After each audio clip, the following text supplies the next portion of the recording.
I can't believe this is actually happening. Santa Claus is coming to our house. Hi kids, I'm Miss Booksy and this is story time. Today we're reading A Christmas Carol. Wiggle, snap, story time. Bah humbug! Ebenezer Scrooge owned a factory that made toys, which should be awesome, right? Who doesn't love toys? But it wasn't awesome at all because Mr. Scrooge was very mean to his workers. He made them work too much and paid them too little. He wouldn't even let them take any toys home to their children. Not even this kind of broken one? My son Tim would love to have a toy of his own. No way. I'll sell it for parts. Get back to work, Cratchit. The workers didn't even get to take off on their birthdays. Keep working. That's so not cool. The only holiday they got was Christmas Day. And that's where our story begins, kids. The day before Christmas, Ebenezer was at home alone, counting his money. 3,000,001, 3,000,002, and... What? We wish you a Merry Christmas. We wish you a Merry Christmas. Now where was I? 3,000,003, 3,000,004. Hello, we're collecting money for a Christmas dinner for the poor. Tell them to eat their lunch more slowly and make it last. 3,000,004, 3,000,000. This time, it was Ebenezer Scrooge's nephew, Fred. Fred invited him to a family party, but Scrooge said he couldn't go. Sorry, Fred. I don't like people. And besides, I won't be finished counting my money by then. Okay, well, Merry Christmas. Bah humbug! I wish everyone would just leave me alone! Wow, that is so mean. Later that night, Scrooge was fast asleep. Suddenly, there was a knock on his door. If you're here to tell me Merry Christmas, I'm gonna call the police! Oh, a ghost! Boo! Oh, sorry, that's my ghost hood. I made it myself. Hello, Mr. Scrooge. I'm the ghost of Christmas past. Now let's take a walk. No thanks! Ugh. Well, that wasn't very nice. Sure, whatever you say, ghost. The ghost of Christmas past and Scrooge traveled back in time. They were inside a house and saw a happy little kid. Who's that brat? And why does he look so happy? He doesn't even have any toys. That's you. You were happy then. This was your favorite time of year. I think you especially loved singing carols. Don't you remember? Nope. Well, do you remember this? Scruffles! Oh, that's my dog Scruffles! Oh, he was my best friend! I got him for Christmas that year, even though my parents were allergic. Me and old Scruffs used to do everything together. Aw, that's so sweet. Okay, I get it. I'm supposed to learn a lesson, right? Well, it ain't gonna work. A humbug! Oh, you're not done yet. And poof! The ghost disappeared and Scrooge was back at home. He started to go to bed when there was another knock on his door. Ah, sheesh. Who are you supposed to be? Oh. Hello, Mr. Scrooge. I'm the ghost of Christmas present. Presents? You got presents for me? Great! What is it? No, I mean present as in now. Not the past, not the future, the present. Well, why didn't you just say that? The ghost of Christmas Now took Scrooge to a very small house. It belonged to his assistant, Bob Cratchit. It looked like Christmas Day, but there was very little food on the table and no presents under their little tree. Yet, everyone looked happy. Tiny Tim hugged his dad and said, It's okay we don't have any presents this year, Papa. I'm just glad we get to spend the whole day with you. Wait, let's zoom in on that. Is that a tiny tear? Looks like Ebenezer Scrooge might have a heart after all. OMG, I love it. Are you crying? No, I think it's raining. No, it isn't. Whatever, let's go! One more stop. This time, the ghost of Christmas Now took Scrooge to his nephew Fred's house. The whole Scrooge family was there. Fred clinked his fork on a glass and made a toast. Toast with jelly, maybe a little butter. That's how I like my toast, you know. No, not a piece of bread toast. This kind of toast. To family.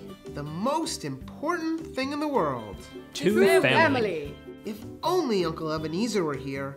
I wish he knew how much we love and miss him. What? Love me? Seriously? For real? Hey, I'm right here, guys! You know they can't hear you, right? Oh, I'm sure they're just joking anyway. Okay, that's it for the present. Goodbye. And suddenly Scrooge was back at home. But before he could climb back into bed, there was, you guessed it, another knock on the door. Sup? I'm the ghost of Christmas future. Hop into my time machine. That looks like a regular horse and buggy. These horses are really fast. Hold on. They hopped onto the horse and buggy, and the ghost of Christmas future took Scrooge forward 20 years. Wow, this is so fun. Scrooge saw a very old man who was all alone and awfully miserable. Who's that? That's you. Me? Why do I look so sad? Oh, am I not still rich? You're lonely. You finally got your wish that everyone would just leave you alone. What's that I'm saying? Shh, listen.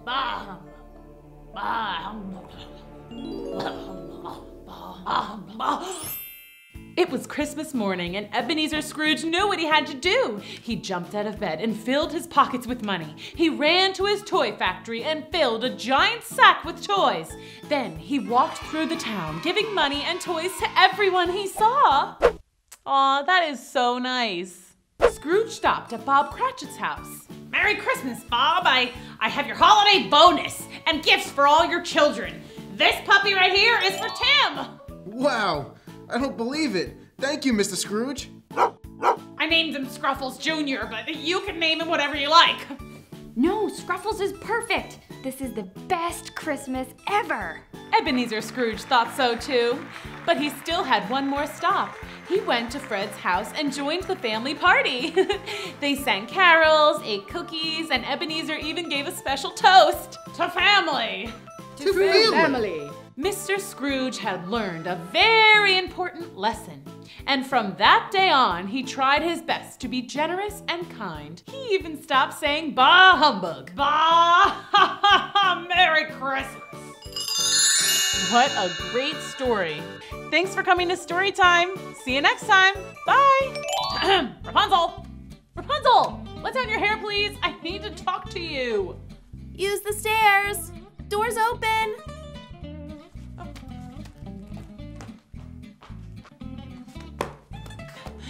So many stairs. Hi kids, I'm Miss Booksy and this is Storytime. Chapter 1, here we go. Wiggle, snap, Storytime. Belle and the prince, formerly known as the Beast, were busy planning their upcoming wedding. But whoever heard of a yellow wedding dress? It's so different. It's fun to be different. Whatever you say, but I'm not letting the prince wear a yellow tuxedo. Totally fine with me. Yellow is not my color. The prince will wear blue, obviously, and we'll have roses everywhere. Roses in my hair, roses on the gown, a bouquet of roses, roses hanging from the chandeliers, oh, roses on the cake. Oh, it is going to be so beautiful. And of course the groom will shave before the big day. Yes. Wait, huh? Did you have a beard and mustache this morning at breakfast? I'm positive I would have noticed. Whoa, this place is crazy. What? Of course not. Oh my. Ah! Ah! What is going on? I'm turning back into a beast. Oh no. Does this mean I'm gonna turn invisible again? Oh dear, the curse is returned. The witch's curse that turned me invisible and you into a beast. What? How? Belle, the enchanted rose! The rose is magic! It cursed me before, and now it protects us! Maybe something happened to it! Belle, please check! I can't go out there like this! Oh no, it's gone!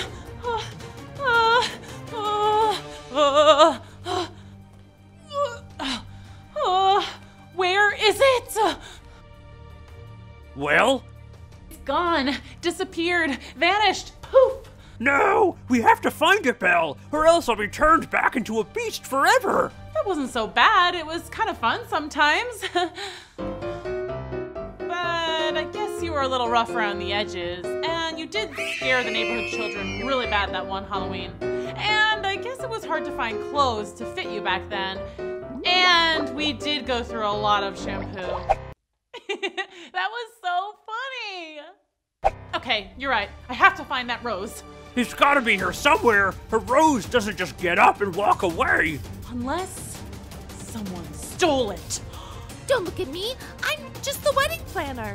I would say don't look at me, but I'm turning invisible, so you can't. Obviously, I didn't take the rose. Now, how to catch a thief. I'm going to need to do some research. To the library.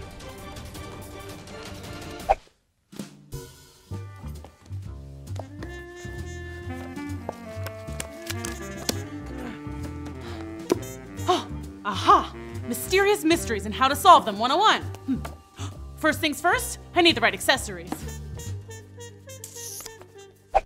Wow, that is so cool.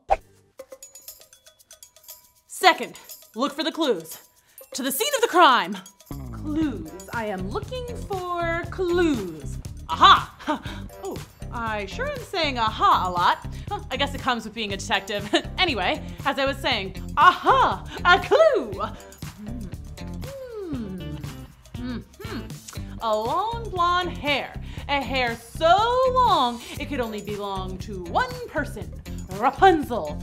But wait, could a fairy tale princess really be a thief? Rapunzel is super cool. I don't think she would steal my enchanted rose.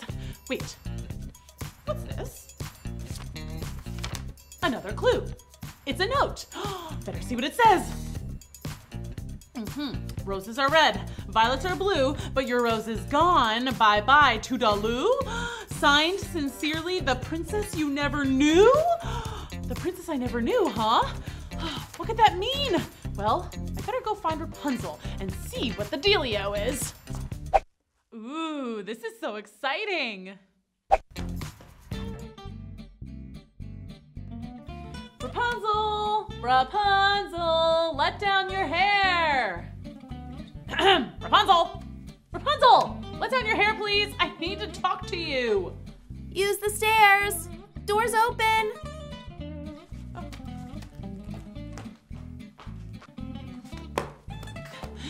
So many stairs.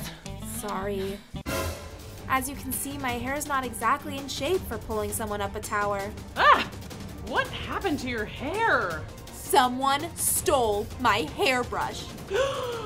Double mystery!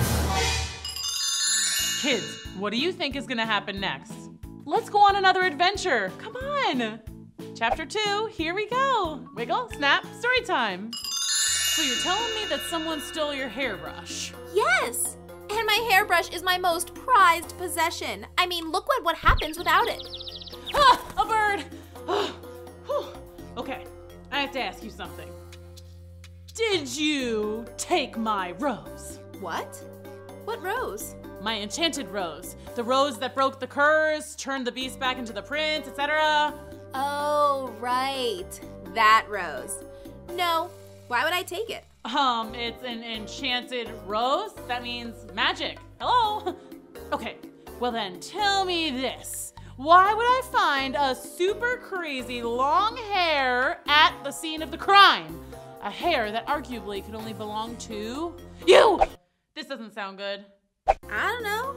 Hey, what's with the hat? It's a detective hat, because I'm investigating a crime. And believe me, I will prosecute to the highest level. I promise I didn't go anywhere near your rose. I'm literally always in this tower. Besides, I've spent the last day trying to figure out what this note means. Say what? What note? This note. Rapunzel, Rapunzel, let down your hair. Without your brush, you'll cause quite a scare. Tangles and knots, oh yes, you'll be a hot mess. And I'll be the one who's most fair. Okay, that's some pretty good rhyming, but check this out. I got a note too. Then we've clearly been hit by the same burglar.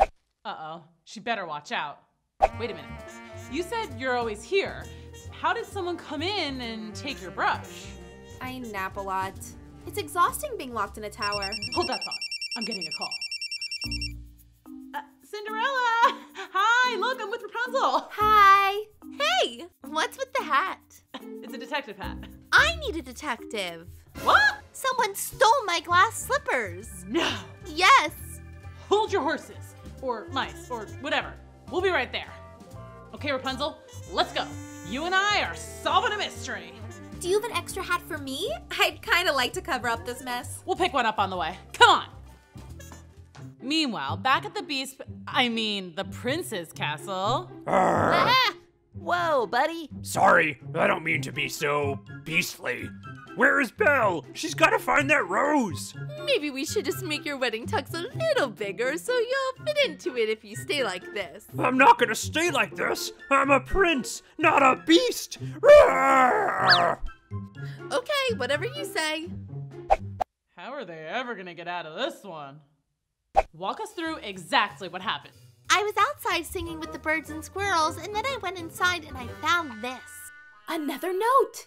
What do you mean, another note? Okay, we don't want to freak you out, but it appears we've got a serial thief on our hands. Cereal thief? You think they stole my Rice Krispies? Cereal means more than one, and this thief has stolen from me and Rapunzel too. Really? Yep, took my hairbrush. And took my enchanted rose. Which she tried to blame me for. Everyone knows a fairy tale princess would never steal. We're getting away from the point. The thief also left notes for us. What does yours say?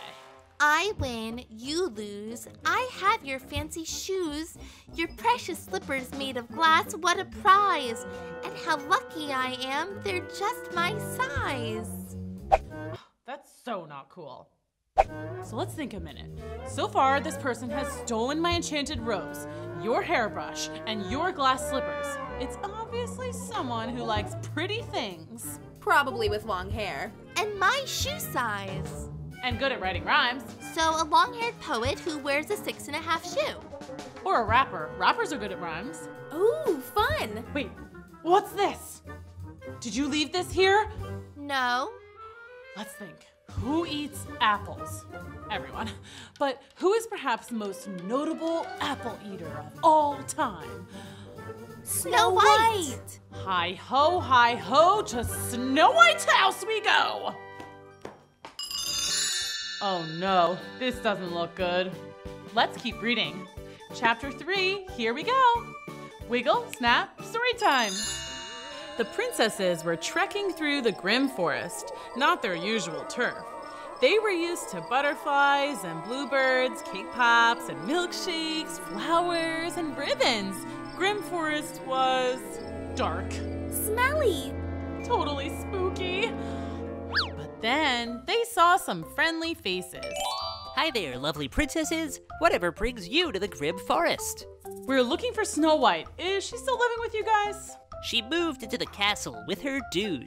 But you're in luck. They're renovating the castle, so the two of them are staying with us. Come on, we'll bring you to her. Snow White, we've got some friends here to see you. Professor, it's an emergency. Let me guess. You're missing some apples? What? No! My magic mirror is gone. Oh no. Wait, you have a magic mirror? I thought that was your stepmother's thing. I kept it when she was kicked out of the kingdom. It's my most prized possession. Mind if we study the scene of the crime? Of course. Hey, what's with the hats? We're detectives. Oh, cool.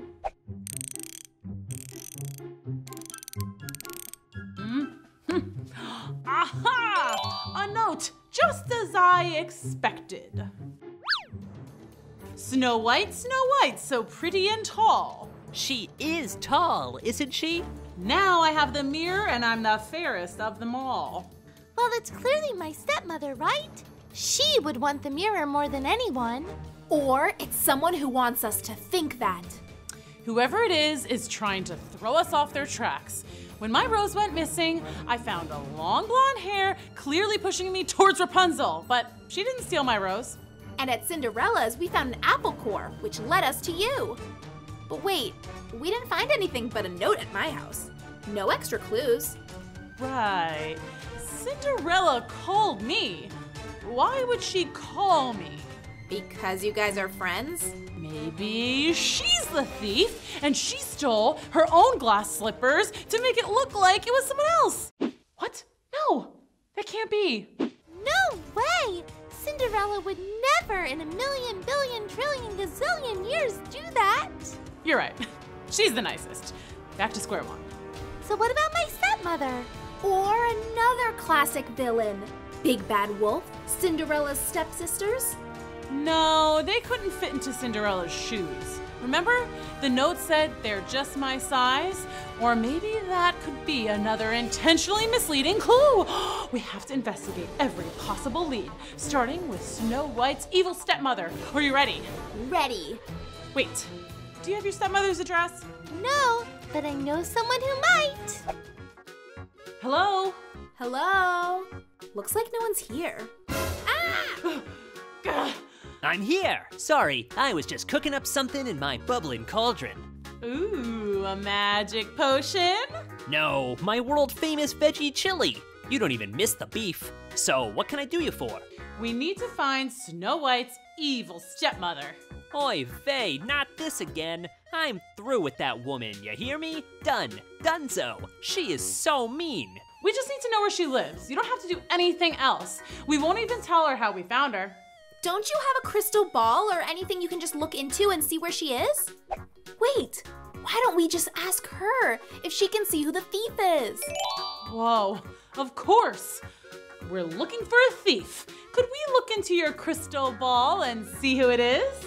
If I had those kind of powers, do you think I'd be living in this dump? No, I'd have won the lottery and built a fancy mansion with a waterbed and a jacuzzi.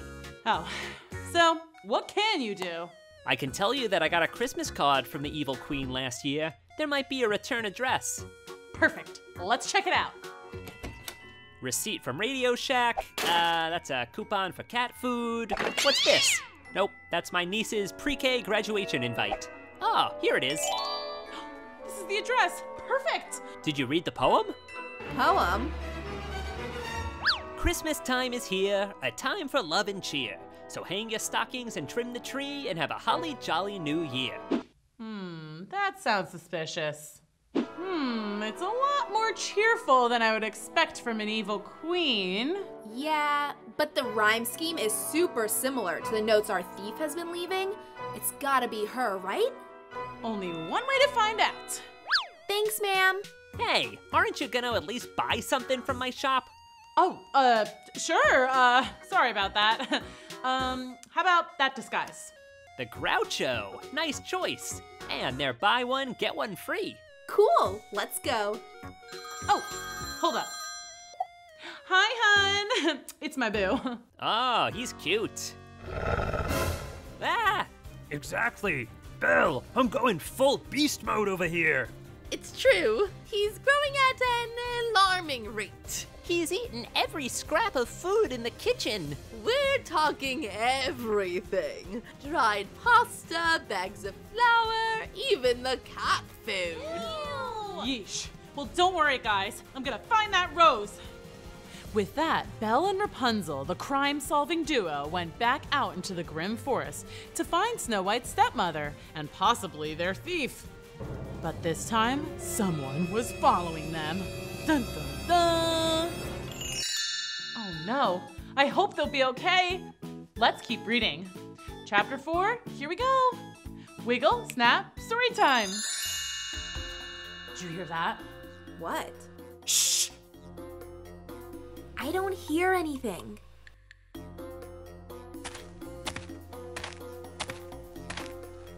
Wait, shh! I still don't hear anything. I think we're being followed. Ah! Watch out! Run! We lost him. Phew. Oh, look. I think this is it. Really? It's cute. I wouldn't have expected a quaint cottage for an evil queen. Former evil queen. She got booted after the whole trying to get rid of Snow White thing. Oh, right. Well, she's still a villain, right? I just wouldn't expect a villain to have such a charming flower garden. Ah! That was really scary. I mean, hello. We were just admiring your garden. Those are white oleander, pure poison. And that's hogweed. Looks so pretty, but one touch will turn you into a walking blister. Now what can I do for you, darlings? Do you have any enchanted roses in this garden? What? Sure, play coy. We're on to you. Excuse me? We're here to investigate a crime.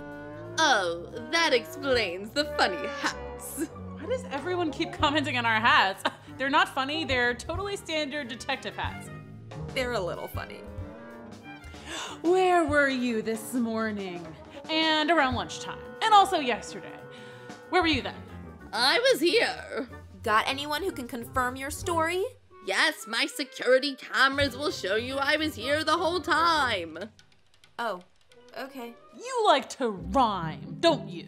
Rhyme? Yeah, make up poems, little sing-songy riddles and rhymes. How about this rhyme? Mirror, mirror on the wall, who's the fairest of them all? You like that rhyme? Oh goodness, is this about that magic mirror? I hope I never see that wretched thing again. Wow, that is so mean. Wait, really? It ruined my life. I used to live in a castle. I was a queen. And then I got obsessed with looking in the mirror. Obsessed with myself. It's no way to live. One moment, please. Do you think she's telling the truth? She could just be saying that to throw us off. Maybe she has the mirror in her house right now, right beside your hairbrush, Cinderella's glass slippers, and my enchanted rose. Do you mind if we take a look at that security footage? Be my guest. Meanwhile, in another garden not too far away, the wedding planner and almost invisible Gustav were running all over looking for the enchanted rose. The prince had almost turned full beast. He wasn't used to it, and he was making quite a mess. Arr! You've got to find the rose! Ah! Have you heard from Belle? No! Ah! Keep looking! Aye, aye. Ah! Oh no, this doesn't look good. She's telling the truth. She's been here for days, and I don't see any sign of the mirror. Wait, what's that? What? Go back. Enhance, enhance, enhance. That! Looks like a wolf. As in, the big bad wolf? And look, this footage is from after we got here. We were being followed. Play it again. Looks like he's hiding something in the garden. Mind if we look around in your garden? Whatever, but remember, don't touch the oleander, or the stinging nettles, or the poison ivy. You put poison ivy in your flower garden? I'm a villain. We do things differently sometimes. Aha! There it is! What's that? A clue! You're gathering clues, running all around, but I can huff and puff and blow it all down. But where to next? How will you know? To the little pigs or to Grandma's house I go? P.S. Nice hats! I'll huff and I'll puff? The three little pigs! Grandmother's house! It's clearly the big bad wolf. But it just seems too obvious, right? Maybe it's one of the pigs, or Little Red Riding Hood, or even Little Red Riding Hood's grandma. Too many leads! But we saw a wolf on the security camera. You're right. Let's go find the big bad wolf. He lives that way. Giddy up! What do you think will happen next? Chapter 5, here we go. Wiggle, snap, story time. The two princess detectives hightailed it toward the big bad wolf's lair. According to my GPS, it should be here. Wait, we can't just ring the doorbell. He'll never answer if he sees us out here. Time to go undercover. OMG, I love it! Now, the big bad wolf won't know who he's dealing with. See? Oh, good thinking. Who is it? What should we say our names are? It's me. I mean us. It's Ziggy and Pinocchio. Who? We're selling vacuum cleaners. You don't say. I could use a new vacuum. I shed a lot. Cool, cool. What now? Okay, let's just cut to the chase, Wolf. Where's the loot? Huh? The loot, the stuff, the stolen goods, the booty. You said booty. That was so funny. What are you talking about? Don't play coy with us, Wolf. We know you stole our stuff. Now give it up! Listen, I am a villain. That's undeniable, but you're looking at the wrong bad guy. I didn't steal anything. We saw you on the security camera. Look. That's not me. Look at the tail. It's striped. So? Oh? But the note said, I'll huff and I'll puff. That's your thing. The note? Yeah, the culprit has been leaving us these notes as clues, or I guess as non-clues to throw us off. They're probably out there stealing more stuff as we speak. Someone left a mysterious note here just today. What? No way! Yes way. Looky. You thought you had me, that you had won, but it can't be over. That would spoil all the fun. Alas, here it is, your very last clue. Look for the girl who looks up to you. What would you do if you were there? The girl who looks up to you. So we're looking for someone short. Thumbelina. Ooh, but she's like really teeny tiny. I don't think she could carry all that loot, right? Someone who looks up to us. Not at us. It said the girl who looks up to you. You know, like she admires us, wants to be like us. Well, that could be anyone. Who doesn't like princesses? I don't. Okay, well, you're a villain. So, wait a minute. You're a wolf. Yes? So, can't you, like, sniff the note and lead us to the culprit? I could, but what's in it for me? Villains aren't really into the whole helping princesses thing, if you know what I mean. How about all the doggy treats you can eat? Ow! Let's go! Meanwhile, things were advancing quickly at Belle's castle. The prince was almost completely beastified. He had transformed every inch of him except for one teeny tiny pinky toe. That's it! That's all that's human about me now! My pinky toe! The one that goes wee wee wee all the way home. That's the one! Well, maybe it's not so bad. You could wear your wedding ring on your little toe, right, Gustav? Gustav? Oh no, I hope they'll be okay. Ah! Floating head! Yeah, I'm almost 100% invisible now. Oh dear. I hope Elle finds that rose. Why'd you stop? The smell, it stopped. Here? We're at a school. I don't think our seasoned criminal mastermind is a second grader Herbert Hoover primary school. Do you smell that? What? My rose? No! I think it's pizza day. Oh, we don't have time for this. My prince could be a beast by now. The spell will be irreversible if we don't find that rose. Do you know what that means? What do you think is gonna happen next? Let's keep reading. Chapter 6, here we go. Wiggle, snap, story time. Belle, Rapunzel, and the big bad wolf had tracked the scent of the suspected thief all the way to a school which was currently at recess. Could be him, or her, or him, or her, or the teacher, or the principal. This could go all the way to the top. Or it could be her. The eagle has landed. And these are my new shoes. Do you like them? They're a little big, don't you think? Thought they were just your size. Who are you? Who are we? I'm pretty sure you know who we are. We're Belle and Rapunzel, aka the princesses you stole from. Princesses! Wow. What's with the hats, though? Okay, they're detective hats, okay? Because we're solving a mystery. The mystery of the missing rose. That was hilarious. And hairbrush. And magic mirror. And glass slippers. And it looks like we just caught our culprit. Hey, wait up! We need our stuff back! Wolf, help! Wolf! Wolf! Ah! Wolf! Ah! I mean, hi, what's up, guys? Hand over the goods. Fine. Now, why did you take this stuff? These are important things to us and our friends. It isn't very nice to take things from people. I know, but you're real fairy tale princesses and I'm just a regular girl. I wanted to be special. I thought if I had special princess stuff, like glass slippers and a magic mirror, I could be just like you. Oh, well, that's kind of sweet, actually.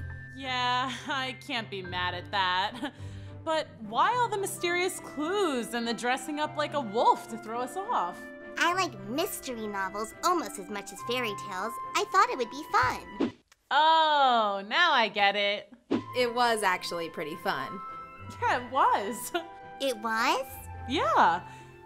Wait, why do you not think you're special? I don't live in a fairy tale. My life isn't enchanted. I don't have any magical stuff or a fairy godmother or anything like that. Listen, wait, what's your name? Sally. Listen, Sally, you're super special. You wrote really funny clues with cool rhymes, and you really had us guessing. Yeah? You think I'm funny? Yes, and very creative. We were totally on a wild goose chase. You might grow up and write your own fairy tales or mystery stories one day. Really? You think I could do that? Totes. But we do still need to take all that princess stuff back. I know. Wait, where's my enchanted rose? Oh, the rose was dying, so I put it in some water. It's in the science lab. No. We have to save it. Oh no, run! This way. Hey, it totally is pizza day. Cool.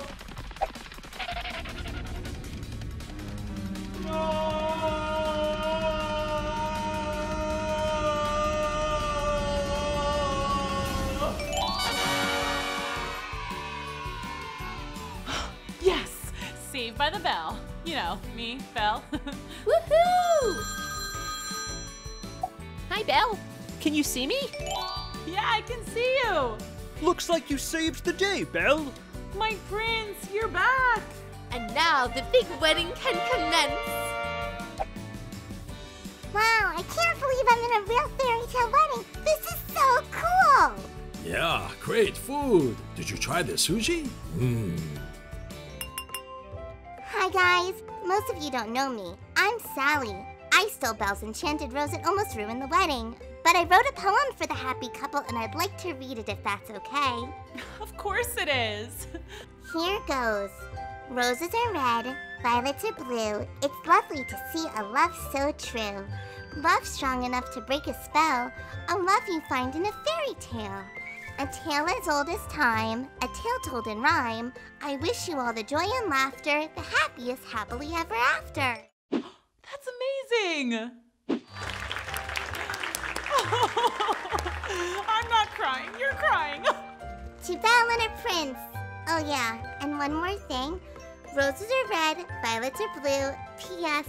Sorry again for stealing from you. It's cool. Thanks for the poem. The big mystery had been solved. The wedding was a blast and everyone was happy.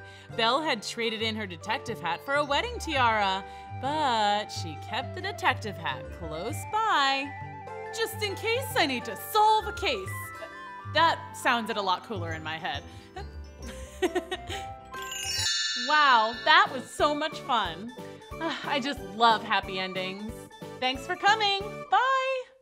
Hi kids, I'm Miss Booksy and this is story time. Today we're reading The Night Before Christmas. Chapter 1, here we go. Wiggle, snap, story time.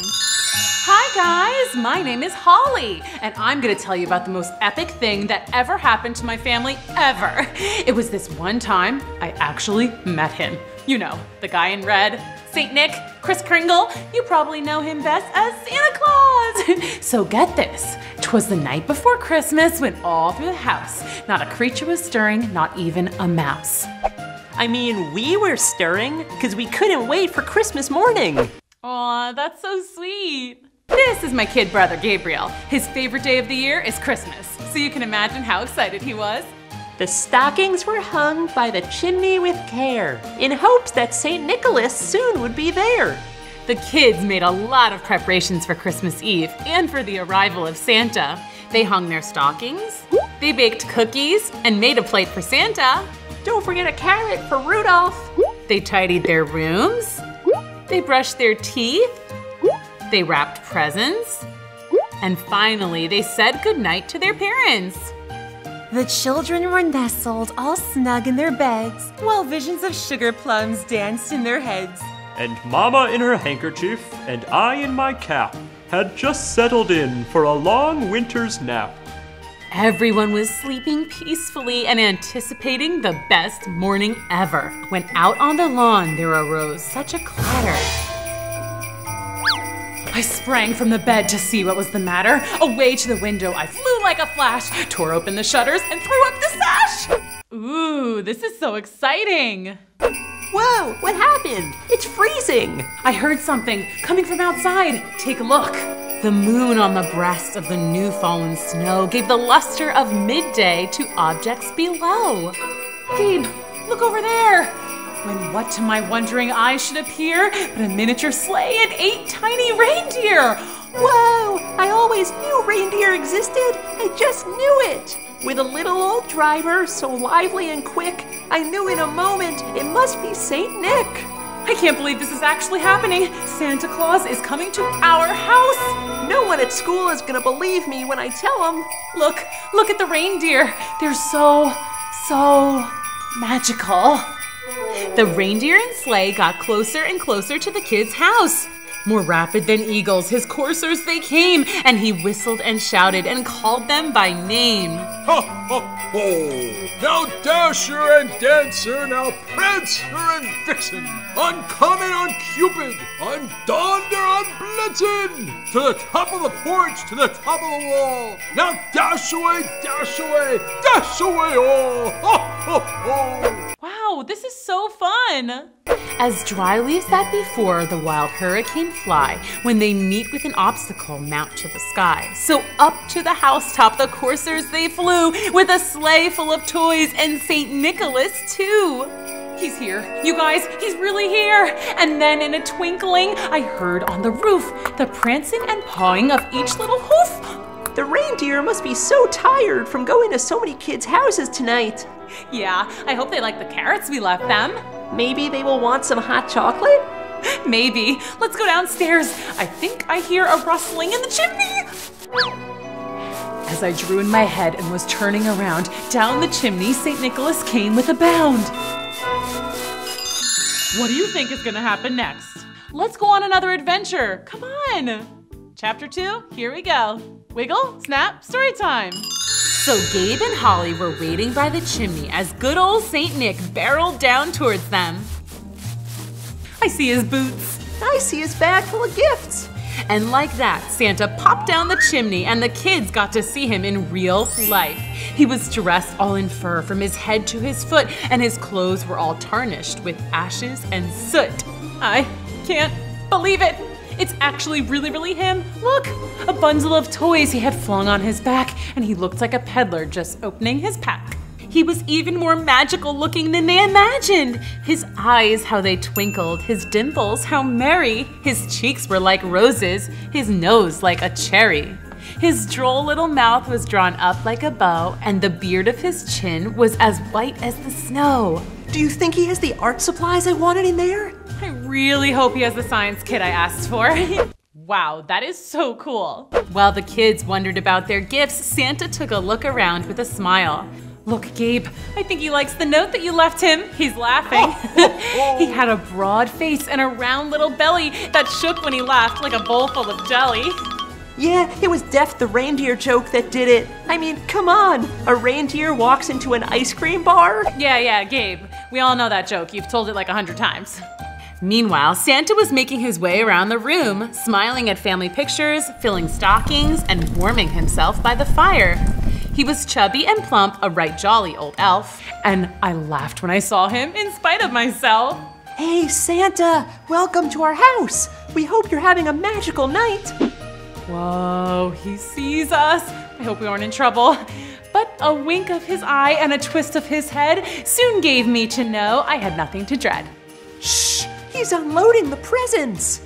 He spoke not a word but went straight to work and filled all the stockings, then turned with a jerk.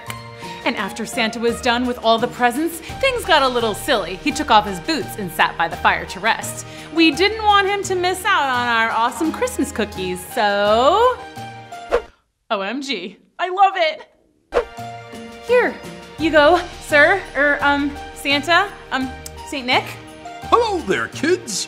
Why, thank you so much. I made the green Christmas tree ones. They're lemon flavored. These are delicious. The best cookies I've had tonight. Although I was in Italy and had some of the most delicious biscotti. That was a Christmas treat. Whoa, that is so cool. And then in Holland, I had these scrumptious cookies called speculoos. I wish we could go on a Christmas cookie world tour. Sounds like a sweet dream. Oh, do you want to play a game with us? It's our Christmas Eve tradition to play pin the tail on the reindeer. Well, it's not a real reindeer, just a paper one. They decorated a gingerbread house. They wrapped gifts for their presents. They drank hot cocoa. They played dreidel. They listened to Santa tell stories from the North Pole. Yay, I'm so happy. Finally, the kids started to feel really tired. It was the middle of the night after all. Ho, ho, ho! Well, this was so much fun, kids! But I should get going. I have so many houses to visit before morning. Yeah, we should get to bed. Thank you so much, Santa. See you same time, same place next year? Sure, just keep yourself on the nice list and not that naughty one. Ho, ho, ho, ho! Then you'll see me again next year. Say hi to Mrs. Claus for us. Will do. And laying his finger aside of his nose and giving a nod up the chimney, he rose. Come on, let's go look out the window. Hi, Rudolph. He sprang to his sleigh, to his team gave a whistle, and away they all flew like a down of a thistle. See you next year, Santa! Then I won't even bother my sister. I'll be well behaved, I promise. Me too! I heard him exclaim ere he drove out of sight, Happy Christmas to all, and to all a good night.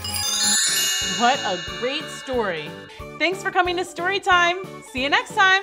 Bye. This is an emergency. I need something evil. Yeah, all right. The next day, Snow White had just finished her chores when a little old woman popped out of nowhere and said, You, my lady, I'm but a poor peddler woman selling shoes door to door. Shoes? Oh, I don't have much money.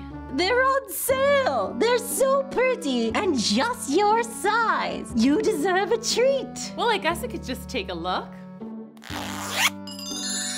Try them on. These are beautiful. I don't think I can afford them. No, they're free. Free? Why? That sounds suspicious. Snow White started to go after the old woman to insist on paying her, only to realize I'm stuck. What? No, I'm turning to stone. Why? Help! Help! Help! Oh no, Snow White had become a statue from head to toe. She didn't even know what you and I know, that the old woman had really been. Hi there, it's time for Storytime at Cool School. I'm Miss Booksy. Today we're reading Snow White. Chapter 1, here we go. Wiggle, snap, story time. Well, that's my nickname. My real name is Margaret Katrine Simone Anna von Cluster-Stadenstank. Yeah, so most people just called her Snow White, and pretty much everyone agreed that Snow White was the coolest girl around. She was funny, and then I said, that's not a yo-yo, it's a chicken. She was smart. ANISM. And that's how you spell anti-disestablishmentarianism. And best of all, she was kind to every creature on Earth. Oh, that is so nice. She was even kind to her stepmother, Katrine Francesca Karina Amelia Anastasia von Klesper-Stadenstonk. But you can call her the Evil Queen for short. As you might guess, the Evil Queen was not nice at all. It's like she only cares about herself. Yes, that was the problem. The Queen did not care for anyone other than herself, and she cared for herself way too much. She even traveled all the way to Grim Forest, where the witches live, just to buy a magic mirror that would tell her how great she was. Oh, that's so not cool. This one is real nice. It'll tell you how wonderful you are. Error, error. Oh! Never mind, that one's no good. Okay, now this magic mirror is top of the line. You're gonna love it. Honestly, I'm getting some mean vibes from you. Ugh, next. Okay, this one. This is a great magic mirror. Go ahead, ask it. Excuse me, Mr. Mirror. No. You gotta say, mirror, mirror on the wall. It likes that. All right. Mirror, mirror on the wall, who is the most amazing person of all? You are, my queen. You are the most amazing person of all. You're the best. Aha! I'll take it. Oh man, Snow White's stepmother loved that mirror. She would ask it like a dozen times a day if she was still the most amazing person in all the land. Will you pass the gravy, please? Hold on. Mirror, mirror on the wall. It's your turn. Yes, one moment. Mirror, mirror on the wall. This again. Mirror, mirror on the wall. I'm trying to sleep. So yeah, the mirror was pretty annoying.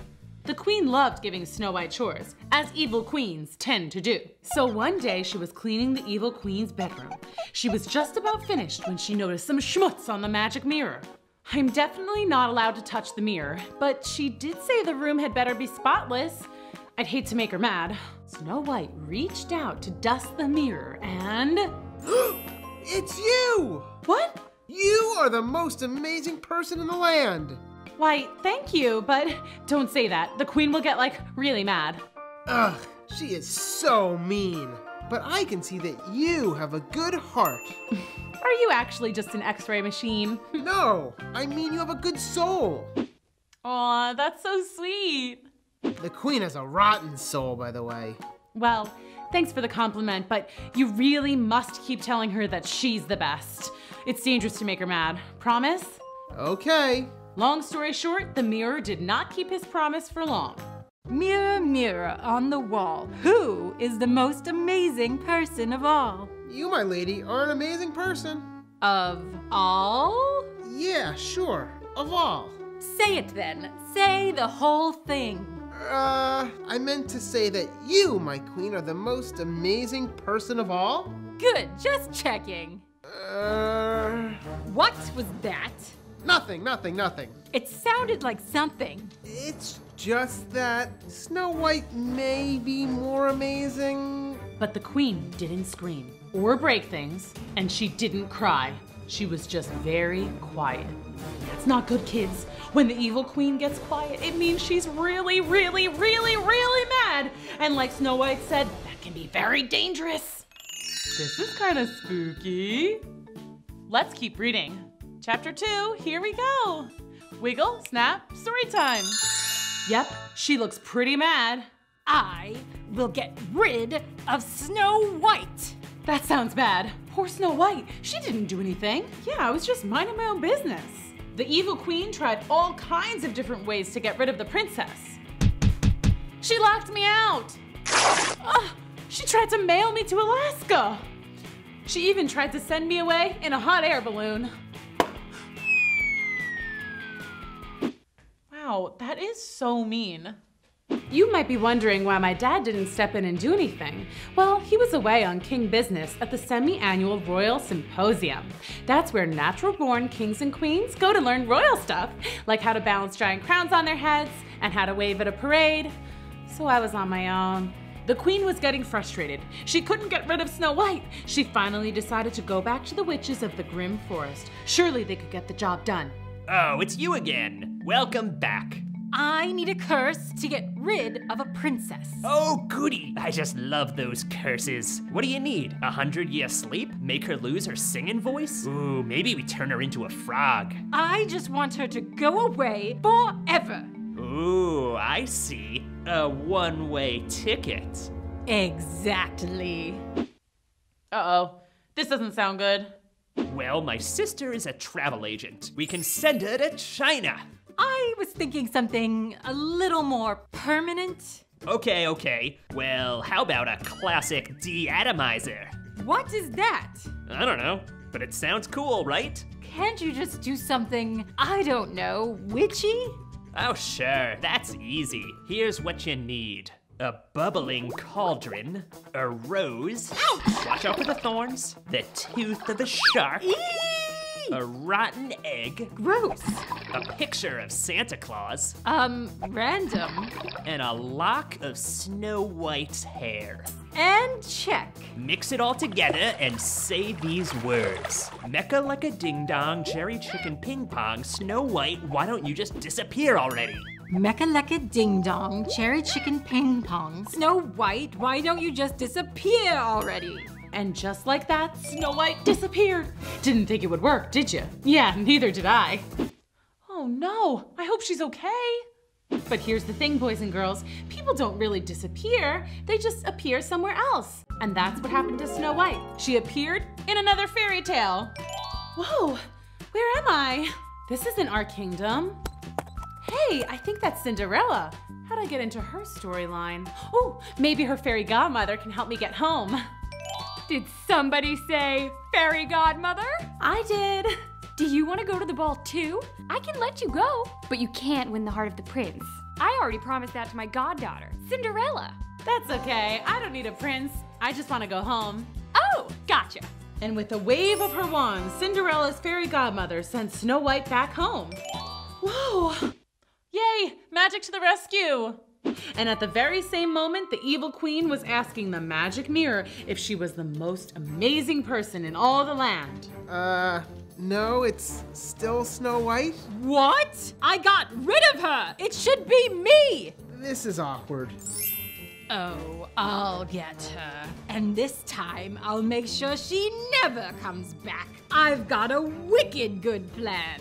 I think you have something in your teeth. Oh, be quiet. Uh-oh, she better watch out. Let's keep reading. Chapter 3, here we go. Wiggle, snap, story time. The evil queen had just discovered that Snow White was back, and she was not happy. For revenge, she gave Snow White an endless list of chores to do. I had to clip her toenails. Ugh. I had to brush her cat's teeth. And as always, I had to clean her room, which she had left super messy on purpose. I mean, really, who leaves a half a meatloaf under the bed? Gross. Wow, that is so mean. Hey there, how's it going? You scared me. Sorry, I hope the queen's not being too mean. She's a real piece of work. Yeah. You think deep down maybe she's actually nice?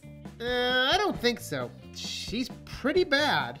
I bet she was a really nice kid. And then something terrible happened, like a wizard cast a spell on her that made her bad.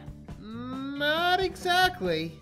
Or maybe she was attacked by a two-headed fire-breathing dragon and she just hasn't been the same since. Or maybe she was tricked by a boy who said he was a charming prince, but then he turned out to be a scaly lizard. And ever since then, she's just too sad to be nice. Nope, I don't think so. Surely she hasn't always been evil. I'm an all-knowing mirror. Trust me, she's been bad since day one. That is so not cool. She drew angry frowny faces on all her sister's dolls. She cut her brother's hair, and not in a good way. She scribbled all over her family photos. She even put mustard in her mom's shampoo bottle. Yes, indeed. She is one bad apple. Wow, if she's always been bad, then how come my dad wanted to marry her? She tricked him. Before your soon-to-be stepmother moved to town, she paid a little visit to the witches in the Grim Forest. Welcome to ye old witchcraft and novelty shop. What can I do for ya? I want to be queen. I don't have any crowns, but I could sell you this t-shirt that says, I'm the queen, gotta love me. That's it! I need to make the king fall in love with me. I need a potion, a love potion. Ooh, good idea. The witch sold her a magic love potion that would make a guy fall totally head over heels in love with her. Whoa! I'm totally head over heels in love with you. Will you marry me? Oh, now I get it. Unfortunately, that was my dad. And that's how she became the queen, and worst of all, my stepmother. Even back then, she didn't like me. Ugh! Seriously, who doesn't like babies? Hey, do you think the spell could be broken? That would take some very serious magic. Even the witches of the Grim Forest have trouble reversing spells. Wait, she's coming! How do you know? How many times do I have to tell you? I'm an all-knowing mirror. I know everything. Did I hear you talking to someone? Yeah, I talk to myself when I'm cleaning.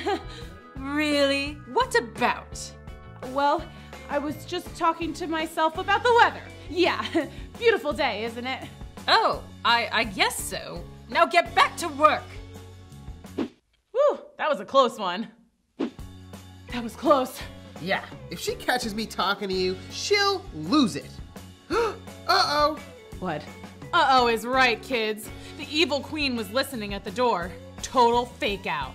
Oh, I forgot to tell you. Tomorrow I'm sending you to the Grim Forest to return this defective mirror. I'm sure you'll both have a lovely time. That sounds suspicious. Let's keep reading. Chapter 4, here we go. Wiggle, snap, story time. Wake up! What time is it? It's time to go to the Grim Forest. Here's the mirror. What happened to it? It's all smashed. See? I told you it was defective. See ya! She'll find her way into the forest, but she'll never find her way out. What? No, that can't be. Okay, this is only extremely very scary. No big deal. I wish the queen hadn't busted the mirror. He would be good company about now. Ugh, and these directions. Walk backwards down the dragon's path.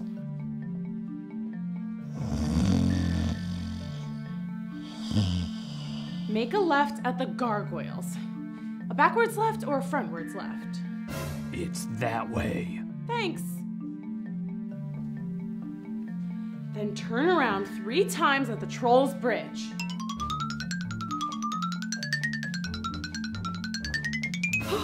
Hey there, my sweet. Ah, this is scary.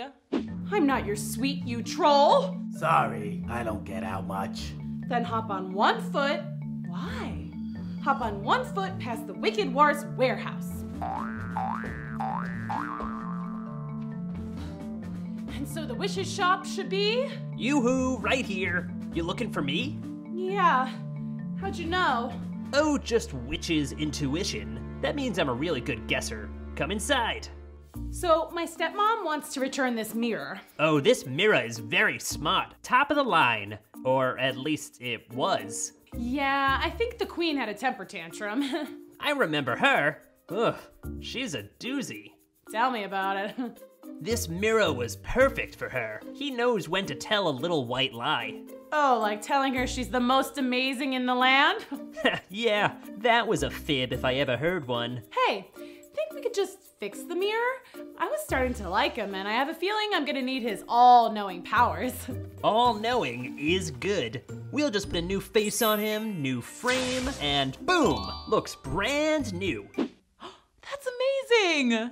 Awesome! Need anything else? Snake tooth? Lucky pigtail? Lotto tickets? Actually, can you reverse a love spell? No way, I don't mess with love spells anymore. Legal reasons. Snow White said goodbye to the witch and began her journey out of the Grim Forest. Why, hello there. Hi. Maybe the Grim Forest isn't so bad. Okay, So to get back, I just have to reverse the directions.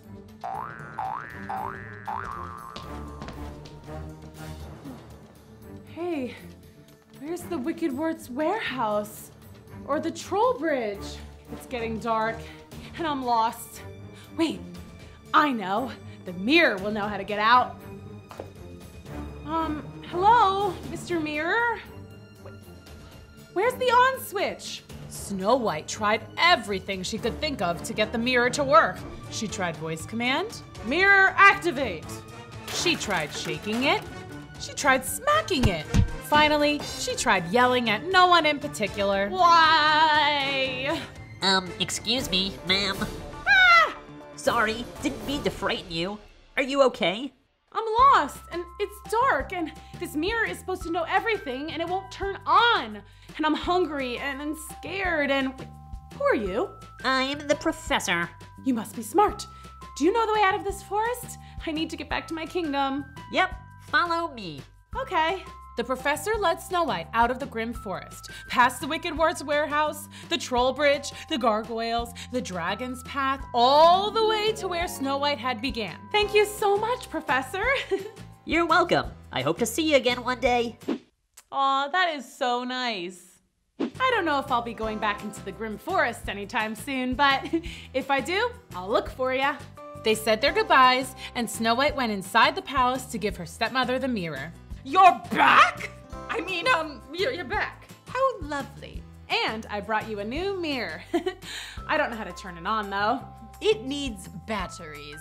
Duh. Oh. Well, good night. Mirror, mirror on the wall, who is the most amazing person of all? You better say me. It's you, my queen. You sound the same as my old mirror, the one I destroyed. All magic mirrors have this voice now. It's factory issue. Don't worry, my queen. That old mirror is history. Did you just wink? No, just something in my eye. Kids, what do you think is gonna happen next? Let's keep reading. Chapter 5, here we go. Wiggle, snap, story time. The queen was not happy with Snow White's return. Hi, I'm Snow White, and I'm so cool. Blech! It's time to get rid of her once and for all. Uh-oh, she better watch out. Uh-oh. What did you say? I said uh-oh because, I haven't told you how awesome you look today, have I? Silly me. You look good, girlfriend. Oh, thank you. There you go, Mr. Squirrel. Keep the cast on for 6 weeks. And don't get it wet. He's totally gonna get it wet. Hey there, Snow White. Let's pause for a second. That was Shep Huntsman. A lot of people just called him the Huntsman because he was actually the official hunter for the king. Okay, let's continue with the story. Hi, Shep. How's it going? Oh, you know, just hanging out. Cool. Sorry, let's pause again. Snow White had a little bit of a crush on the Huntsman. Oh, so cute. What? He's really nice, and he taught me all kinds of wilderness survival skills. He taught me how to call a turkey. Hello, can I please speak to Mr. Turkey? No, like this. And how to make s'mores. Are they done yet? Are they done yet? Are they done yet? He even taught me what to do if I encountered an angry fire-breathing dragon. Who's a good boy? Who's a good boy? It's you, it's you, oh. Anyway, what I mean is he's just cool, whatever. So, how's it going? Oh, wait, I already asked you that, didn't I? Yoo-hoo, Huntsman boy, I need to speak to you. Okay, Your Highness, be right there. No, now. I mean, please. You better go. She's been super testy lately. Okay, see you later. See ya. Huntsman boy, I need you to do a job for me. Sure, Your Highness. I need you to take Snow White out. On a date? A date? With her? Ugh, you have no taste. No, I need you to take Snow White deep into the forest and sell her to the wizard. I don't get it. There's nothing to get. You take her into the woods, you sell her to the weird wizard who will turn her into a frog or something, and then you bring me the money. Oh no. Why do you want the wizard to turn her into a frog? I don't care if it's a frog or a rock or a bobblehead toy. I just want her gone. I don't think I can do this. It's not nice. Ugh. If you don't do it, I will. And trust me, that's much worse for pretty little Snow White. Why? She's so sweet. That's exactly why. Now run along. You have work to do. This is bad. I mean, you look rad. The huntsman was very upset. He went down to sit by the koi pond. That's where he liked to do his serious thinking. I really like Snow White. I couldn't do anything to hurt her. What am I supposed to do? What would you do if you were there? Meanwhile, Snow White went upstairs to do her chores and talk to her friend the mirror. Hey, how are ya? The queen is making the huntsman take you out. On a date? No, out in the forest where he's gonna sell you to the wizard. The wizard? He turns people into frogs. Wait, Shep Huntsman would never do that to me. The queen said if he doesn't, she'll do worse. I think you should run away from the kingdom. This is my home. I'm the princess. It's not safe for you here. You'll find happiness in the forest. Trust me. Snow White knew the mirror wouldn't lie to her, so she went to her room to pack all her prized possessions. Why won't you fit? You're probably better off here anyway, Teddy. I'll miss you. And I'll miss you too, Lamb. And I'll miss you, dollhouse with a real elevator and a tiny ice cream machine. And you, my beautiful dresses. I'm going to miss being a princess, but I will be brave. And I will go out into the forest and I will survive. One day, I will return. Not as a princess, but as a queen. Snap, girl. That was fierce. And so Snow White set off to find the huntsman and begin their journey. She was ready for her new adventure. Ooh, this is so exciting. Let's keep reading. Chapter 6, here we go. Wiggle, snap, story time. Snow White and the huntsman set off for their journey into the grim forest. It was a little awkward for a few reasons. 1, she totally knew he was supposed to sell her to the wizard. 2, he didn't know that she knew that he was supposed to sell her to the wizard, and he was nervous. And 3, they were always a little awkward around each other anyway, because that's just how it is sometimes, when you kind of like somebody and you hope they like you back. So, the sky is blue. Nice day, right? Yeah. Perfect day for a stroll. Yeah, just a nice stroll through a spooky forest. Well, that was weird. Look, I know the queen told you to get rid of me. You do? I won't sell you to the wizard, I promise. Psh, like I was gonna let you. What are we gonna do? I packed some basic survival items. Jerky, trail mix, water, jelly beans, first aid kit. Oh, and I packed a teeny tiny teddy bear. I couldn't get the big one to fit in my bag. I can't just leave you out here. I'll be okay. You taught me all kinds of survival skills. Why don't I stay here with you? Are you nuts? If you stay, then the queen will come looking for both of us. Yeah, that would be bad. I'll be all right.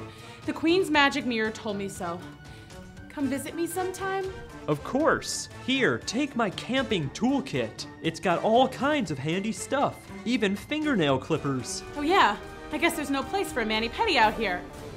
Whatever, I'll be fine. I better go. Don't want to make the queen mad. See ya, Snow White. See ya, Shep Huntsman. And that's how Snow White began her first day as a non-princess, stranded in the woods with a small teddy bear and a pair of fingernail clippers. Well, I better start setting up camp. As Snow White began to work on her new dwelling, the huntsman practiced his spiel for the queen. It had to be perfect. Why, yes, your highness. I definitely sold Snow White to the wizard. He said he'd turn her into a frog in no time. Yes, ma'am. I sold her for... Oh no! If I sold the princess, then I should have money. I don't have any money. How are they ever gonna get out of this one? The huntsman checked his pockets for loose change. Nope. He looked in his sock. Nada. He checked his fanny pack where he kept important things like his Phillips head screwdriver and chewing gum. Zip, zilch, zero. Wait, I know. To the koi pond. That's where I toss in my coins and make wishes. I wish I could get a puppy. I wish I could fly. I wish I could grow a mustache. I wish I had 100 wishes.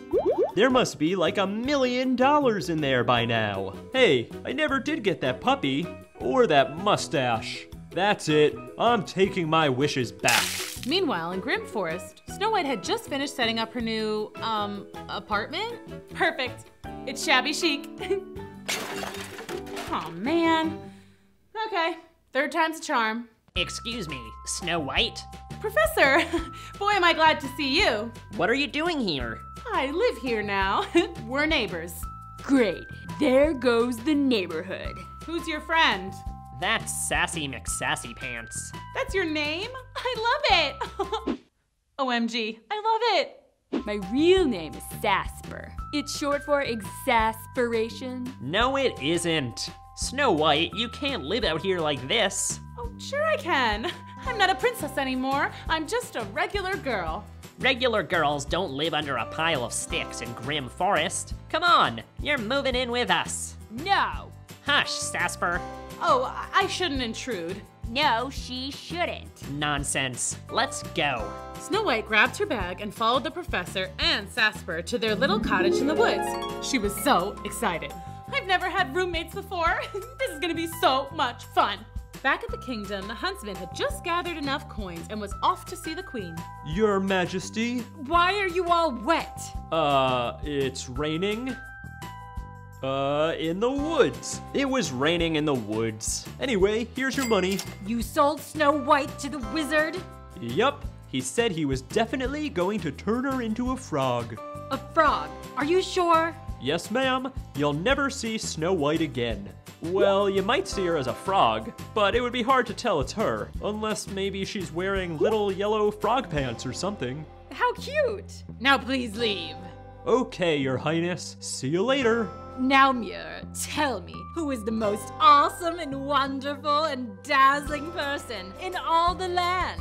Why, it's you, my queen. Obviously. Who else would it be? Snow White? Please, give me a break. As if. Psst. Okay, that's enough. Don't overdo it. That was so funny.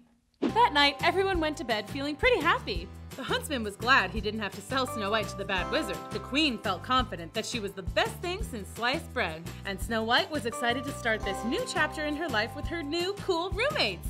I'm gonna need a bigger bed. Wow, this is so fun. Let's keep reading.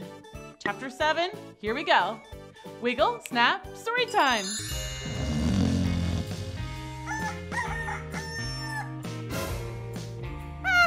Good morning. How long have you guys been there? Not long. You drool when you sleep. We're just so excited. We've never had a princess for a roommate, or any roommate at all, except for all of us, of course. And we used to have a dog. Does that count? I think so. Do you want breakfast? Snacky made pancakes. They're shaped like animals. They're the best. You're so perky for so early in the morning. What's your name? Kitty. Cute. You fell asleep as soon as you walked in the door yesterday. They didn't get a chance to introduce themselves. I was pooped. Leaving your kingdom and roughing it in the woods is exhausting. Okay, let's do names. Of course I know you, Professor. And now you know me and Sassy. I'm Snacky. He's the one who makes the pancakes. I'm the one who makes everything around here. Any favorite foods? Yes. I like corn on the cob, and white cheddar cheese puffs, and snow cones, and club sandwiches. Oh, hold the mayo, though. Got it. I'm sloppy.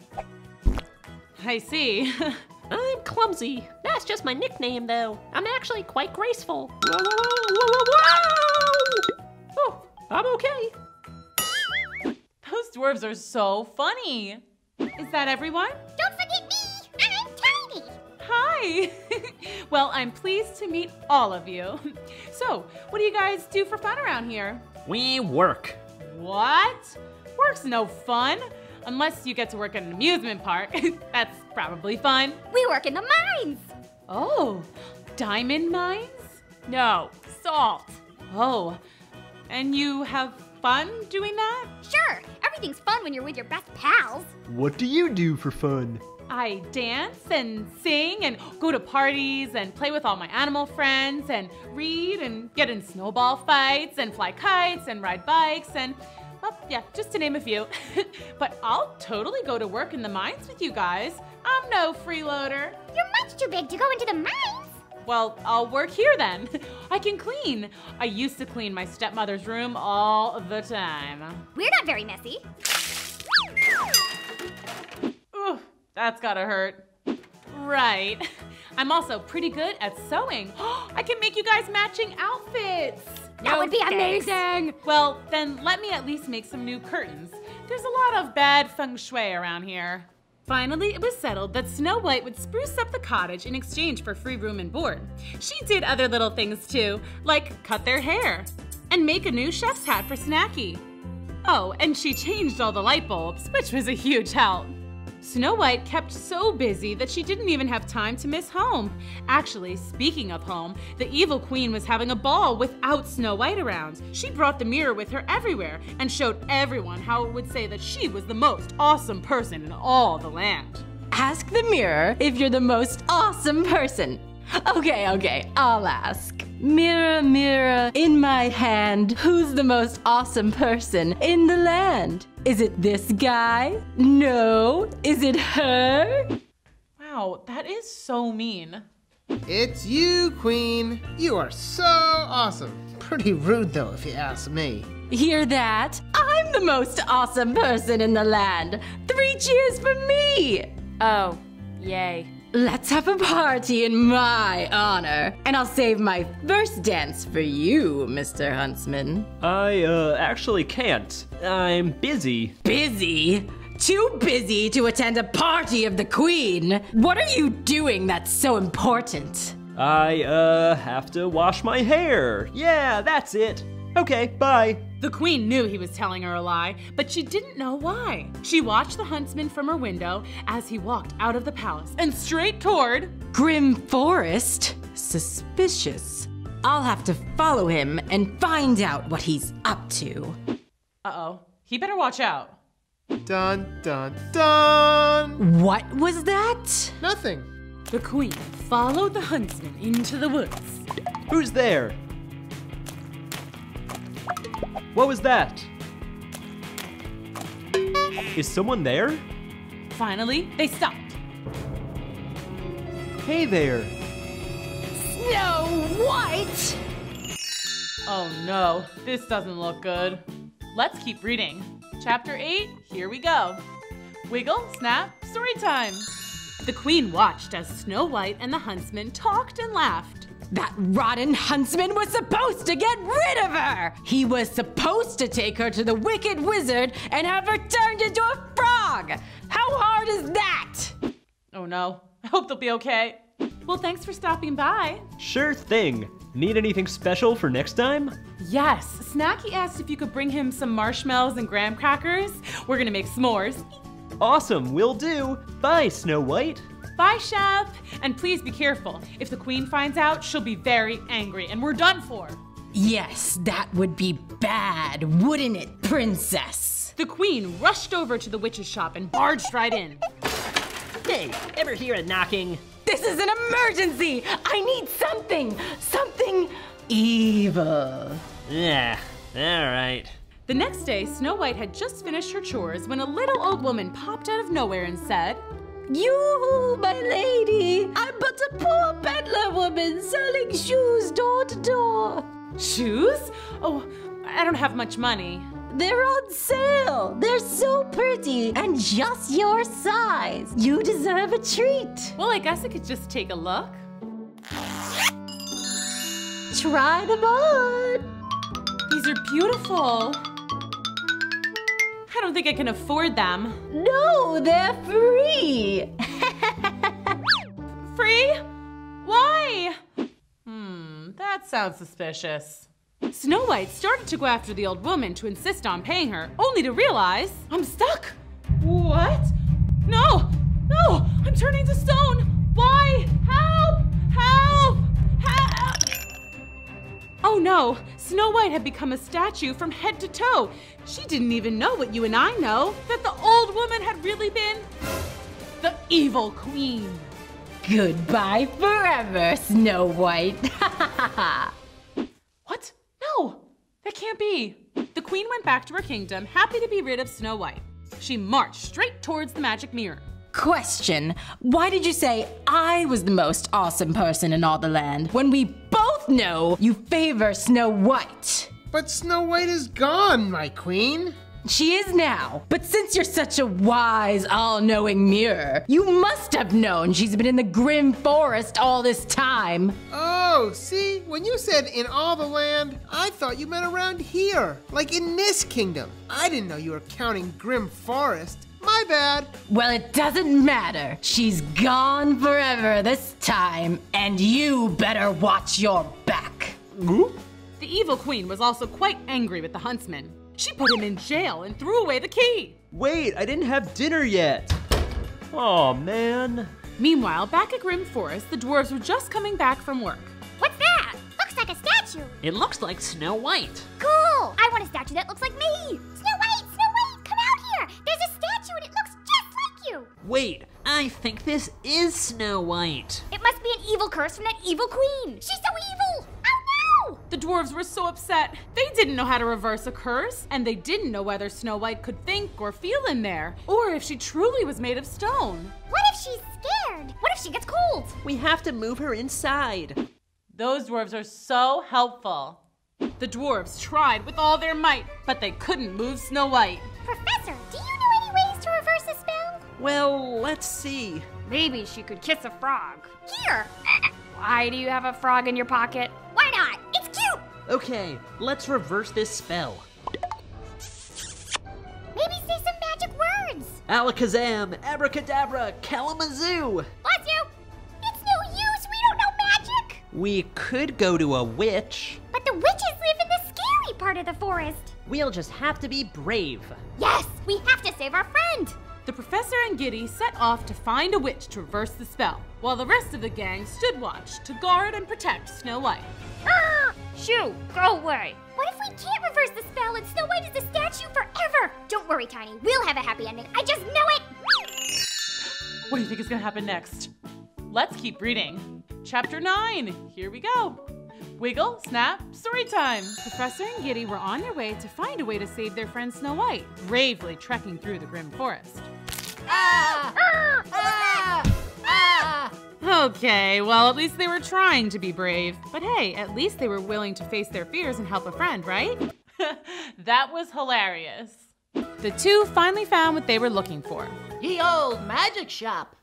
Hello, hi, ding, ding, ding, ding, ding, ding. Hello, I'm Giddy. Good for you. And I'm the professor. We need to reverse an evil spell. What kind of spell? Our friend was turned to stone. That worked? Wow. Alright, let's see what I have in the antidote department. That means stuff that undoes bad stuff, but you're a professor, so you probably already knew that. Yes, I did. I didn't. I love learning new words.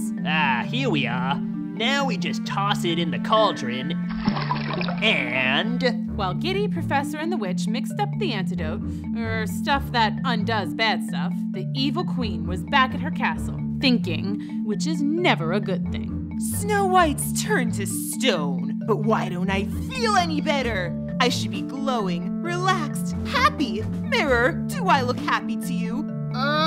You look, yeah. Look at that smile. No, this is no good. How do I know some dingbat isn't gonna stumble along and reverse the spell? I'm sure it's fine. Nope, I'm going back to take the statue. Oh no.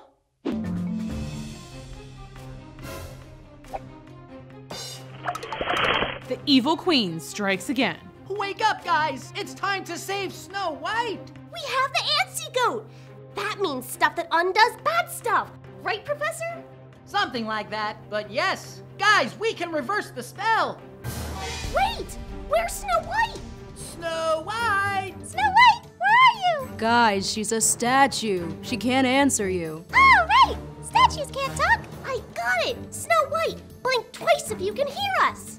Gee, great plan. Well, if you had been guarding her, she wouldn't be lost. Me? I wasn't the only one. What about you? Oh, pretty please stop fighting. I don't like it. Giddy's right. We have to work together. It's no use. She's either been stolen. Statue net! Or maybe she came back to life and she left. No, she wouldn't just leave like that. I bet the evil queen took her. Of course. Well, we have to go find her. Operation Find Snow White and Unstatue Fire and defeat the evil queen forever. I love it. Okay, team name. How about the 7 Cool Dudes? Blech. I'll consider that a yes. It was official. The 7 cool dudes were on their way to save Snow White. Ooh, this is so exciting. Let's keep reading. Chapter 10, here we go. Wiggle, snap, story time. Well, there's the castle. Now what? We storm the gates and find Snow White. Wait, there's Snow White now. I have the witch's antidote. We'll just go up and turn her back to her old self. Hey, Professor, over here. Hey, it's the Huntsman. Why are you in jail? The Queen locked me up for trying to help Snow White. I don't know what you're planning to do, but be careful. Uh-oh, we came to help Snow White. Huh? I thought Snow White was with you guys. She's here? Oh, that's just a statue. The Queen put it there to torment me. Actually, we think that's the real Snow White. No! We're not sure, but we think so.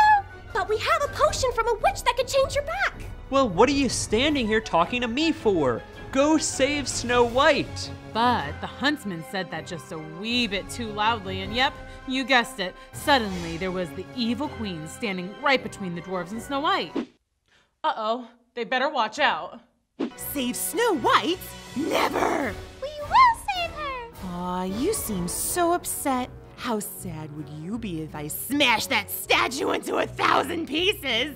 No! Watch me! Okay, guys, it's time to fight back. But I'm a lover, not a fighter. Today, we're all fighters. Now let's get that evil queen. The dwarves grabbed the queen's legs and stopped her in her tracks. Get off me! Get off! Not until Snow White lives and you're gone forever. The queen tried to move forward, but it was no use. But then she spotted the witch's spell-reversing potion in the professor's hand. Give me that! No way! Got it!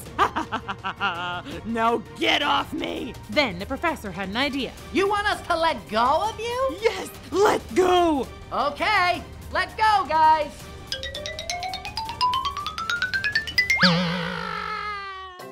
Alright! But she has the spell-reversing antidote! But luck would have it that the evil queen dropped the antidote and it fell right smack dab on Snow White's head.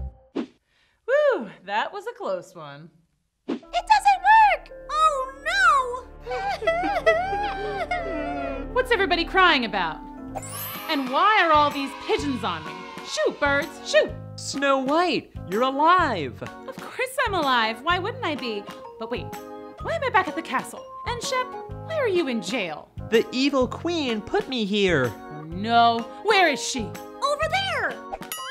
Owie, I'm confused. It's a long story. I'll tell it. I love long stories. I'm all ears, but first we gotta do 2 things. Let's bust Shep out of jail and put that bad apple in his place. Yeah! No! Sorry, majority rules, evil queen drools. That rhymed! Yay! Once the evil queen was locked away in jail, Shep, the dwarves, and Snow White all kicked back and relaxed, happy as could be. Wait, no, there was one thing missing. Snow White, my darling daughter. Dad! That's right. Remember back in chapter 2 when I told you that Snow White's dad was away at the semi-annual Royal Symposium? You know, the place where kings and queens go to learn royal stuff. Well, he was back. Yay, I'm so happy. Dad, I missed you. Where's the queen? Long story. Oh, yippee! Let me tell it. I love long stories. Now how's that for a happy ending? Wow, that was so much fun. I just love happy endings. Thanks for coming to Storytime. See you next time. Bye. Hi kids, I'm Miss Booksy and this is Storytime. Today we're reading The Little Mermaid. Chapter 1, here we go. Wiggle, snap, Storytime. Very little. See, there she is. Anyway, the Little Mermaid was not just a mermaid, she was also a princess. daughter of the mighty Sea King. And she had 5 older sisters, also princesses. One of the Little Mermaid's favorite things to do was listen to her sister's stories about the world beyond the water. See, whenever one of the princesses turned 18, she was allowed to go to the surface of the ocean. There, she could see the sky, and the birds, and the clouds. And if they were extra lucky, they might even see a ship with humans on board. Sometimes, though, the Little Mermaid got the sense that her sisters were just making stuff up. Human people have 8 legs. They kind of look like octopuses. That was so funny. I think it's octopi. Whatever. And some humans have a horn on their head, like a narwhal. No way! You'll see. Land people have eyes all over their bodies, so they can see everything at once. Nuh-uh. Yeah, they do. Blah, I don't believe it. I think humans are beautiful. I guess they are, if you like lots of eyes and horns and stuff. When the Little Mermaid was almost 100% sure they were fibbing, she would go to her dad. Dad, is it true that human people have 8 legs and a narwhal horn and lots of eyes and that they wrestle sharks and eat whale blubber for dessert? The only thing you should know about people is that they can be dangerous, and you should never speak to one. Ugh, when am I going to get my chance to see the humans? I feel like I'll never turn 18. Uh-oh, she better watch out. But of course she did grow up. See, there she is, right before her 18th birthday. Hi!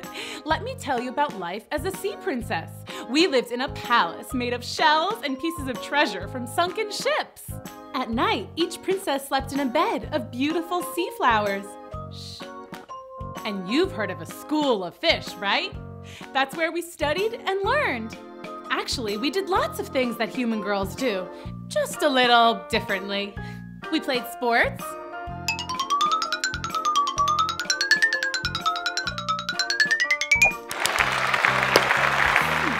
Wow, this is so fun. We went to the movies. Shh. Only problem, popcorn gets soggy underwater. We acted in plays. To swim or not to swim? That is the question. You should have seen me in South Pacific. The Ocean Times said I was a star. Imagine, me a starfish? So basically, I was just a regular girl. Oh, except my best friend was a dolphin. Hi there. I guess you humans might not think that's too regular. Dolph and I would swim around and get into all kinds of adventures. Like one time, we swam way super deep, down into the part of the ocean that's so dark you can't see your own tail. And then all of a sudden, we saw a glowing blob floating towards us. Oh no, I hope they'll be okay. Ah! Giant bioluminescent marine worm with fangs! Creepy! Bioluminescent means it glows. Yeah, obviously. Let's get out of here. And then another time, we hitched a ride with a shark. They can swim real fast. And they have big, scary teeth. But they can't turn their heads, so they're like, guys, what's back there? I don't know, man. I don't see nothing. The craziest adventure was when we sneaked into the Sea Witch's house. She lived in a giant, sunken pirate ship. Super creepy, but also super cool. The Sea Witch had gone out to get a carton of whale milk for her coffee. We swam inside and... Wow! Cool! We were playing with a sword. Well, I was. Dolph can't hold a sword. No hands! And I was just about to defeat the pretend pirate ghost that I was battling when... La la la la la la la la it's la the la. witch! Hide! No! Let's get out of here! Out of where? Ah! What do you think is gonna happen next? Let's go on another adventure. Come on! Chapter 2, here we go. Wiggle, snap, story time. Ah! Care to tell me what you're doing in my house? Nothing. Yeah, we took a wrong turn. Yeah, I mean, we don't even like it here. I mean, that's not what I mean. I mean, see ya. Not so fast. Are you the daughter of the king? Yeah. I saw you on TV. You sang the Oceanic Anthem before the big squid dash in the orca race last year. Oh, down in the sea, by the prawns early light, or the sea sponge we... Oh, I just love your voice. Here, have some tea. Oh, why thank you. Excuse me. Yes, a beautiful voice. You wouldn't want to trade it, would you? That was hilarious. My voice? Yes, I would give you something wonderful in return. Anything you wished. We should really get going. Yes, I hate to be rude, but no thanks. Okay, we are never going back there. Definitely not. See you tomorrow at my place? Not if I see you first. Fun fact, dolphins have very good eyesight. It's true.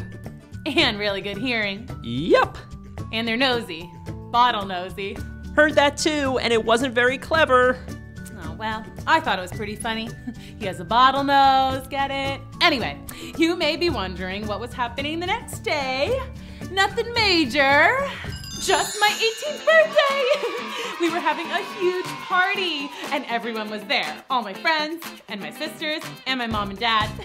That is amazing! There was a piñata, tons of balloons, and a pin the tail on the tiger shark. Hey, cut that out! And of course, we had a huge cake! No candles though, because, you know, water. But I still made a wish. I wish that when I swim to the top of the ocean and look out, that I'll see a real live human prince. A handsome one. Not like what my crazy sisters keep telling me about. Like, I hope he only has 2 eyes. Like the handsome princes I've seen in my fairy tale books. I want to see him dance and ride a bike and play soccer. Oh, and I'd also like to dance and ride a bike and play soccer. That sounds cool. Hey, maybe I want to be a human. Just for a little while. What would you do if you were there? Oh, sorry. And I'm done. What did you wish for? I can't tell you that, but I will tell you that first thing tomorrow morning, we're going to the top of the ocean. I do that every morning. It's how I breathe. Oh, I always forget that you're an air breather. Hey, have you ever seen a person? Not up close. What do you want to see a human for? No reason. The Little Mermaid was so excited about her first trip to the surface of the ocean that she could barely sleep. She tossed and turned in her bed all night. Finally, she drifted off to sleep and dreamed of having human feet. Hello, fellow human people. Thank you for coming to my dance recital. Now watch me dance with my brand new feet.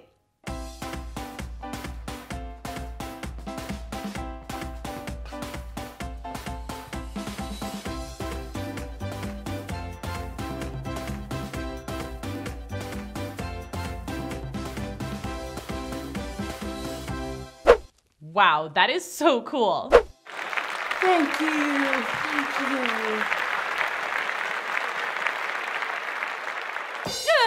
Eyeball guy, yuck. But the prince was really handsome.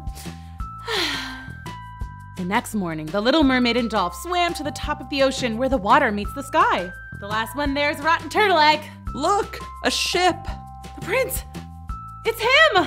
The who? What? Let's go! When the Little Mermaid and Dolph got to the surface, they looked out and saw a magnificent ship, definitely fit for a prince. What do you think is gonna happen next? Let's go on another adventure, come on! Chapter 3, here we go. Wiggle, snap, story time. There's gotta be a prince on that ship, I just know it. What prince? That prince. What a dreamboat. It is a nice boat, I guess. No, he's the dreamboat. That means he's a total cutie pie. I don't like pie. Humans love pie. Gosh, you don't know anything about people, do you, Dolph? I know that that one is looking right at us. What? Ow! I can't let the prince see me like this. Like what? As a mermaid. But you are a mermaid. Yeah, and he's a human, Dolph. Never in any of the hundreds of fairy tales that I've read have I ever heard of a human falling in love with a mermaid. Love? Already? Sheesh. That was so funny. Okay, maybe I'm getting a little carried away, but he looks just like a storybook prince. Not at all like my sisters described. They said humans have horns and 8 legs and 100 eyes, but this human only has 2 perfectly perfect eyes. Maybe we should go home. I have a better idea. Let's go see what he's doing now. It's his birthday too? OMG whiz. We are so meant to be. Look, he's about to blow out his candles.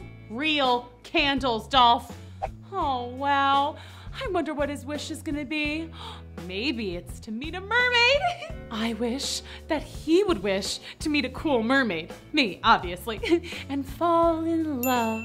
And then, like magic, I turn into a human with feet. We could go on long walks on the beach, or do a 3-legged race, or get matching patties, go shoe shopping, and of course, dance. We would probably be the best dancers in the whole world. Aw, that is so nice. Are you done? I'm getting hungry. We've been here forever. Hold your seahorses just a little longer. Dolph, they are dancing. That's dancing? It looks like they got shocked by an electric eel. It's beautiful. Look at all the colors. It's so pretty. What is it? I think they're fireworks. I've heard of them, but I never knew they were so cool. Look, that one looks like a smiley face. Cool. Wow, this is so fun. The two watched until the fireworks were over and all the people had gone down into the boat's cabin. Okay, show's over. Let's go home. Wait, look.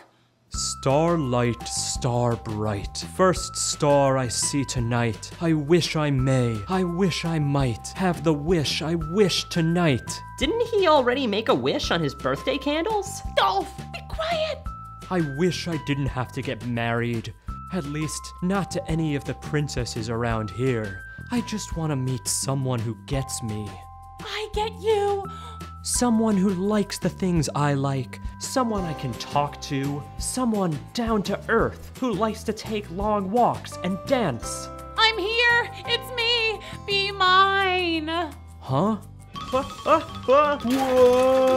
I'll save you.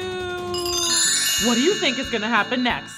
Let's go on another adventure. Come on. Chapter 4, here we go.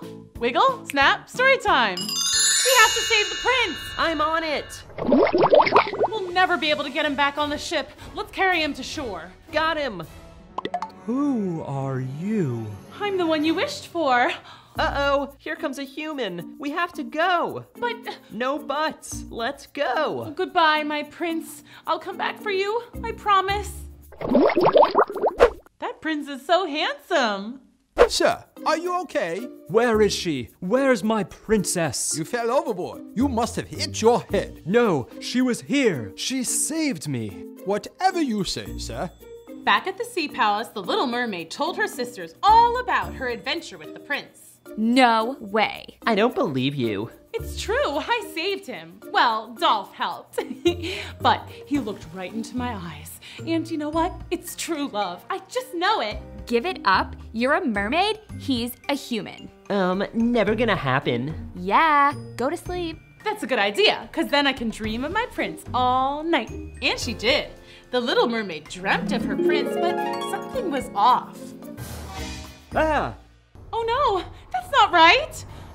Sea witch! Oh no, no, I'm not a witch. I'm not a witch. I'm not a witch. I'm not a witch. I'm not a witch. I'm not a witch. That's it. I'll go to the sea witch. She'll know how to give me human feet. And so the Little Mermaid went straight to the sea witch. Ah, the king's daughter. What do you want, sweetheart? Well, I wanted to ask you, about feet? You want to ask me about feet? Well, I guess what I really want is to be a human. Really? How interesting. Is it? You know, when you were here last, I offered you a trade. You can have anything you wish for, and I'll have your voice.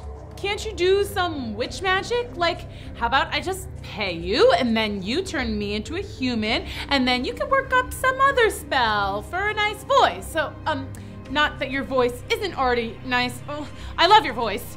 Yeah, sure. Well, that was weird. And why do you want to be a human so badly? Well, there's this prince, and I saved him from drowning. Well, Dolph did, but that's besides the point. I think I love him. Oh, the prince, not Dolph. Oh, I love the prince. I don't know, whatever. I mean, it's complicated. Okay, here's what I can do. I'll grant your wish. You'll be a human. Really? But you only have 1 month. If you can't make the prince fall in love with you in 1 month, then you'll return to the sea, not as a mermaid, but as a sea urchin. A sea urchin? And everyone knows sea urchins are the worst. Yeah, they're awful. They hide in the sand and stick you with their stingers. Yeah, terrible. Oh, and I will be needing that voice of yours. But how will I talk to the prince? He needs to hear how funny and charming I am. He needs to hear me sing, oh, and hear my laugh. And hear my Dolph impression. Hey, I'm Dolph. I'm over here. Little mermaid, let's swim. I guess that one's more of an inside joke, but the point is I need my voice. We can trade. Uh-oh. This doesn't sound good. Trade? Who are you? I'm the girl who saved you. Ah, Sea Witch. Well, maybe it's more mysterious and enchanting with no voice at all. Very well. Let's review. You'll be a human, but if you can't make the prince fall in love with you, then you'll turn into a sea urchin, and I'll have your voice forever. Deal? Deal. Abracadabra. Pleasure doing business with you. What's that? I can't hear you.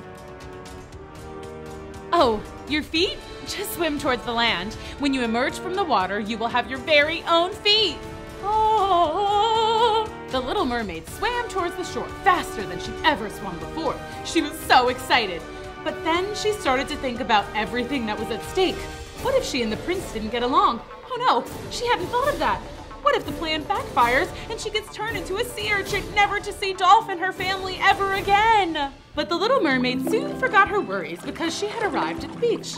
She had 2 fully functioning, not at all tentacly feet.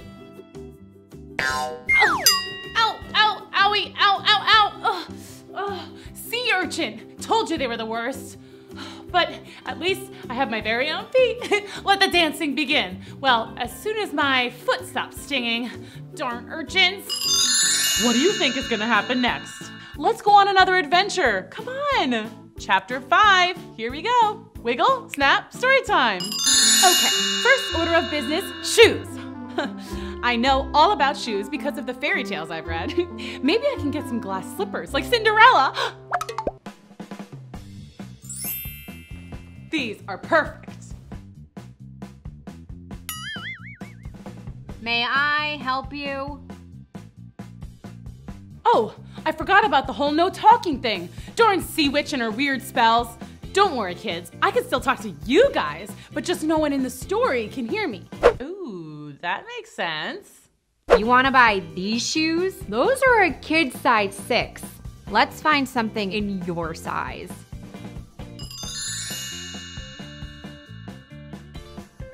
Ooh, these are much better. Wait, where are you going? You have to pay for those. You know, with money? Do you have money? Then I'm afraid you'll have to go. I'll buy them for her. Are you sure? Of course I'm sure. What happened? Why don't you have any shoes?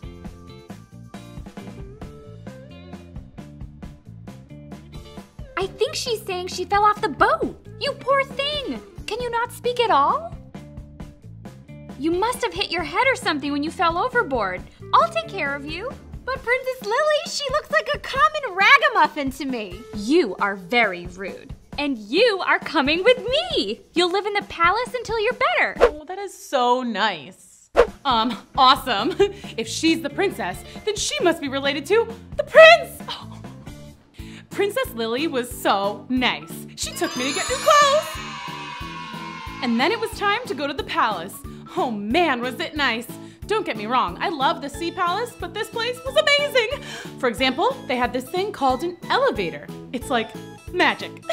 You're on one floor, and then you go in this little box, press a bunch of buttons, and they light up, and then, presto, you appear on another floor.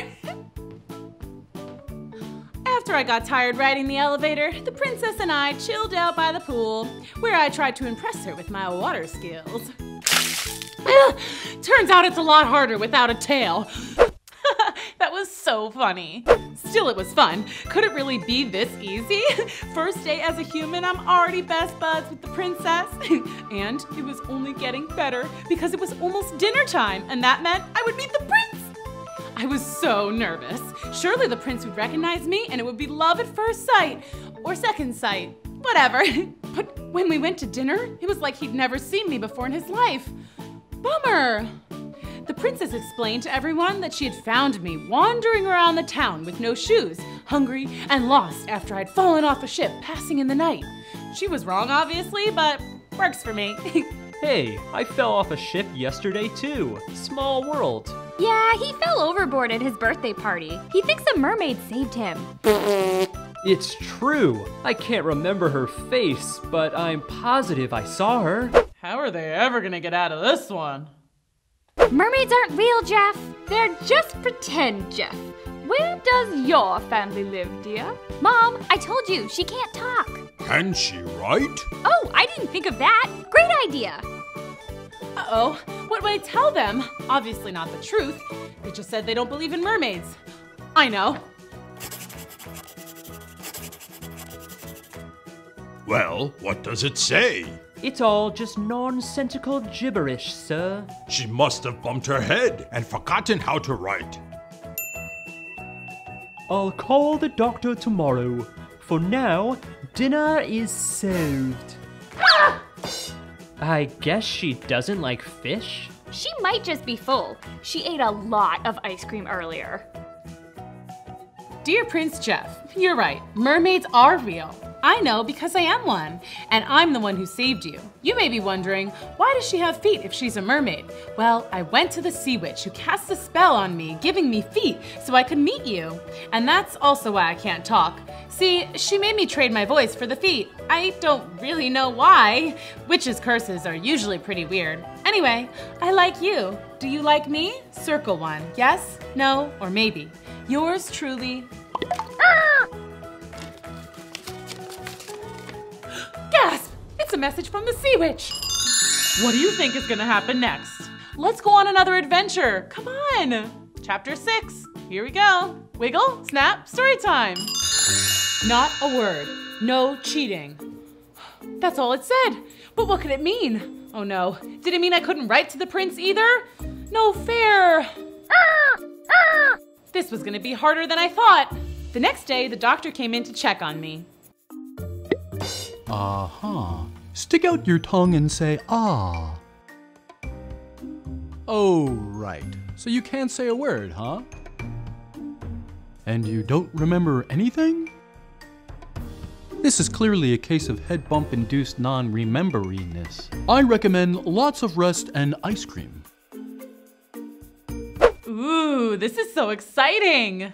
And you'll stay with us until you're better. Your family must be worried sick. And they were worried. The Sea King and all the Little Mermaid sisters were looking all over for her. Hi, excuse me, Your Highness. I, might know where your daughter is, maybe. You do? Where? Well, she's been very interested in humans the last couple days. And?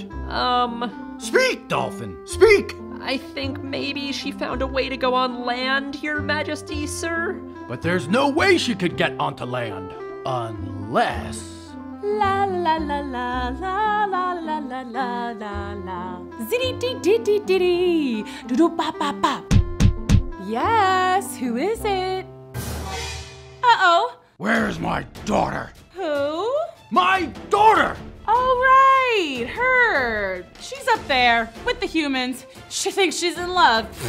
With a human? We made a deal and the spell's been cast. I can't interfere. Anyway, I'm busy recording my album. I'm calling it Witch's Brew.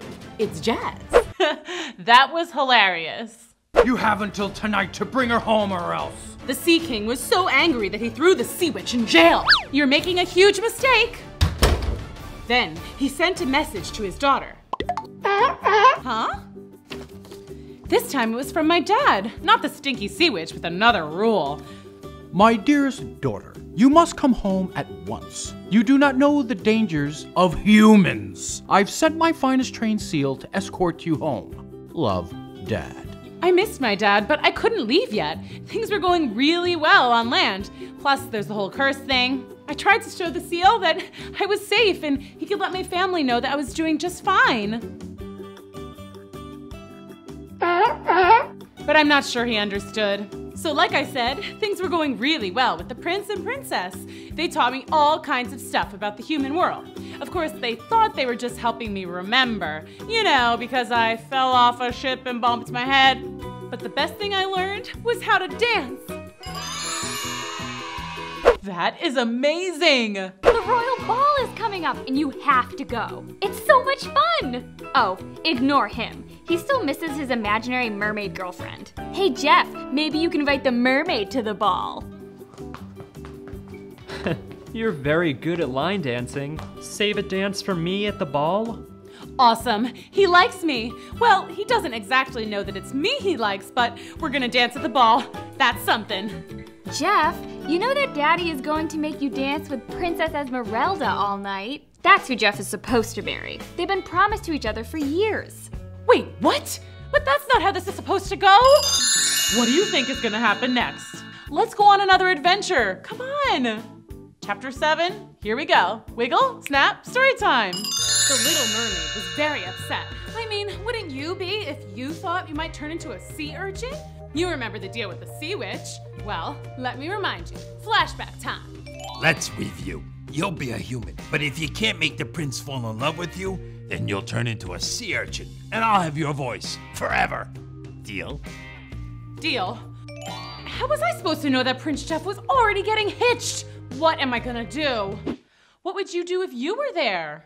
While the Little Mermaid was busy thinking, her dad, the Sea King, was busy coming up with a plan for her rescue. I'll just swim up there. And no, that won't work. Can't swim on land. Nope. Okay, I'll send all the sea turtles and crabs up there and demand she come home. They can walk. She'll just refuse to come. Wait, I know. I'll send all the seagulls to fly into the palace and pick her up and carry her home.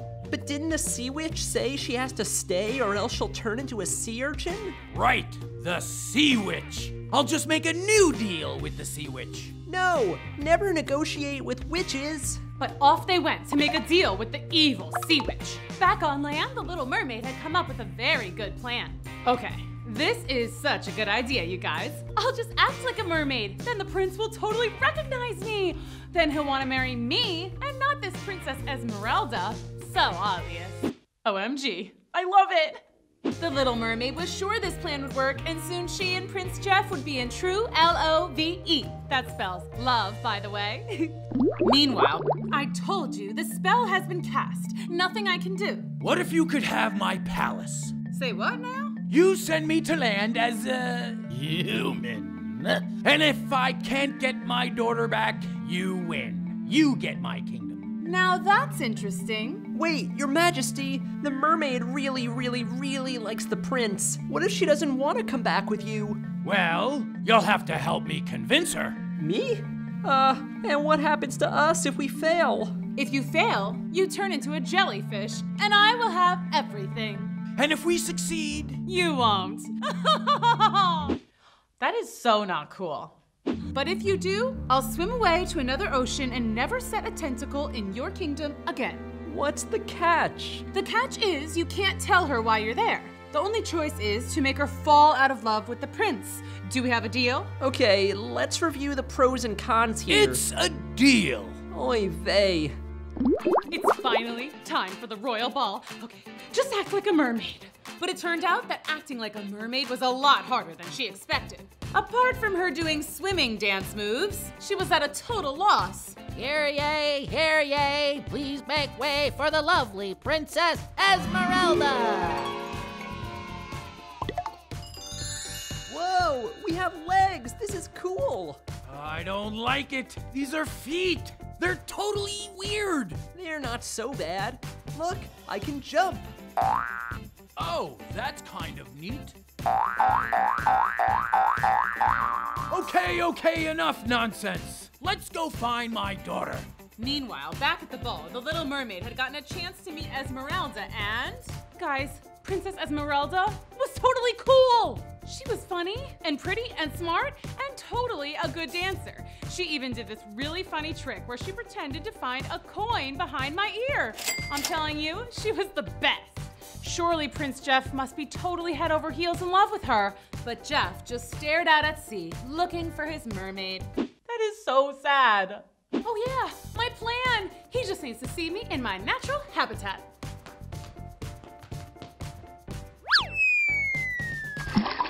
Girl overboard! All right, I forgot that swimming with human legs is kinda tricky. Help! Help! She's drowning! I'll save her. I've got you. Not the romantic rescue I was expecting. When the two made it safely to shore, everyone cheered. Yay! Great job! You swim like a natural, like a dolphin. Thanks. I'm Princess Esmeralda. Who are you? I'm Prince, Dolphrey. Dolphrey? Yep, Prince Dolphrey. And this is my uncle, the King of Seatown. Anyway, lovely to meet you, Princess. Everyone was very happy to welcome the royal travelers. Everyone except for the Little Mermaid. That is totally Dolph and my dad. Who invited them? What do you think is gonna happen next? Let's keep reading. Chapter 8, here we go. Wiggle, snap, story time. Dolph and the Sea King, Prince Dolphrey and the King of Seatown, had just arrived and everyone was very happy to welcome the new guests to the royal ball. The Little Mermaid, of course, was a little suspicious. Right? Why are they here? To take me back to sea? I can't just leave. And how did they get feet? They must have made a deal with the Sea Witch. That can't be good. We're all doomed. How are they ever gonna get out of this one? And look at Dolph, laughing it up with Esmeralda like they've known each other for years! Oh, that's so funny. Dolph, what happened to the rescue mission? I'm on it. I'll distract Esmeralda so the Little Mermaid can fall in love with the prince. Then the spell will be broken. But then she'll be a human forever, Dolph! Oh, right. We have to make her fall out of love. So the two of them hatched a plan to make the Little Mermaid fall out of love. They put marbles on the dance floor to make them look clumsy. But the Little Mermaid just thought it was a cool new dance and joined in. They released helium out of party balloons to make his voice all squeaky. Would you like a glass of punch? Whoa, what's up with my voice? But the Little Mermaid thought the prince was just being so hilarious. I thought that would work. Me too! That was so funny. The Sea King and Dolph even shaved a skunk stripe in his hair when he wasn't looking. Huh? But the Little Mermaid didn't think it was a weird haircut or anything. She thought he looked really cool. I don't get it. No matter what we do, she just likes him more. Ugh, who could like a human? I don't know, they're not so bad. Like, take Esmeralda. She's pretty cool. Not you, too. What? I just think she's neat. Actually, I'm gonna go see what she's up to right now. Dolph! I don't know, she might need some punch or something. The Sea King didn't know what to do. His plan was failing. His daughter had a mega crush on a human, and it seems like there was nothing he could do to change her mind. Pretty soon, the Sea Witch would win and gain control of his entire sea kingdom. He and Dolph would be useless jellyfish, and the Little Mermaid would be a sea urchin. Suddenly, the Sea King had an idea. Of course! Why didn't I think of this before? I'll just tell everyone that my daughter's a mermaid. The royal family would never let their son marry a mermaid. Excuse me, I have an announcement. Oh no! I just wanted to say, it's so refreshing to see how nice you are to this mermaid. Mermaid? Mermaid? Who's a mermaid? Where? Right there. You're a mermaid? My mermaid! You saved me! Aw, that's so sweet. He's obviously joking, Jeffrey. Yeah, don't be silly. Of course it's a joke. I knew that.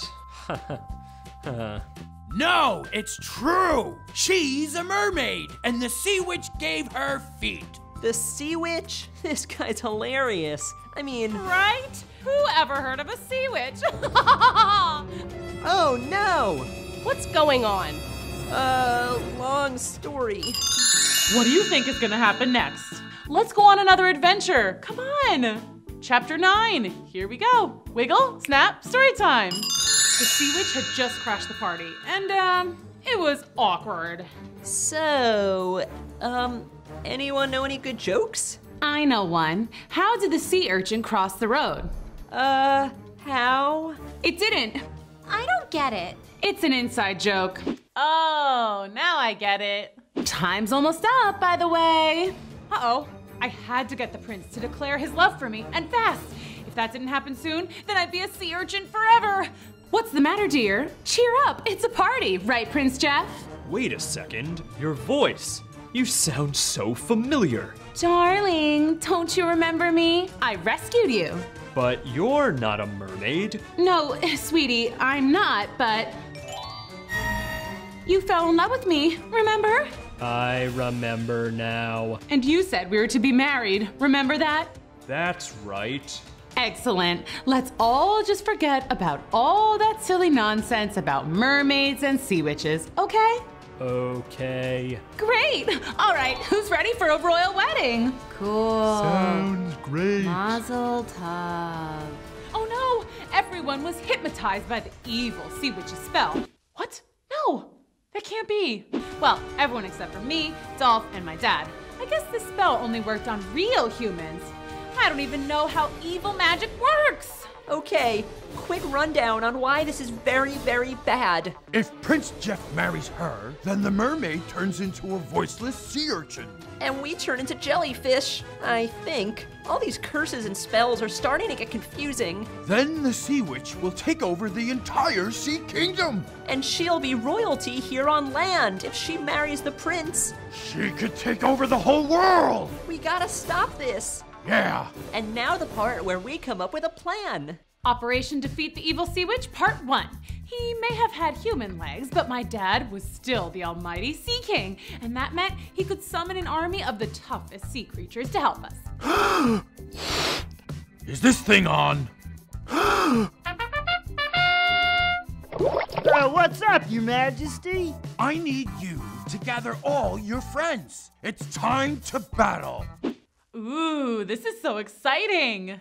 While the Sea King explained the situation to the shark, Dolph began his part of the plan, which brings us to Operation Defeat the Evil Sea Witch Part 2. Hey guys! Dolph, is that you? What happened to your tail? That's not important, but listen up. I need your help. Dolph explained everything to his dolphin brethren while I went to work on my part of the plan. Stall for time.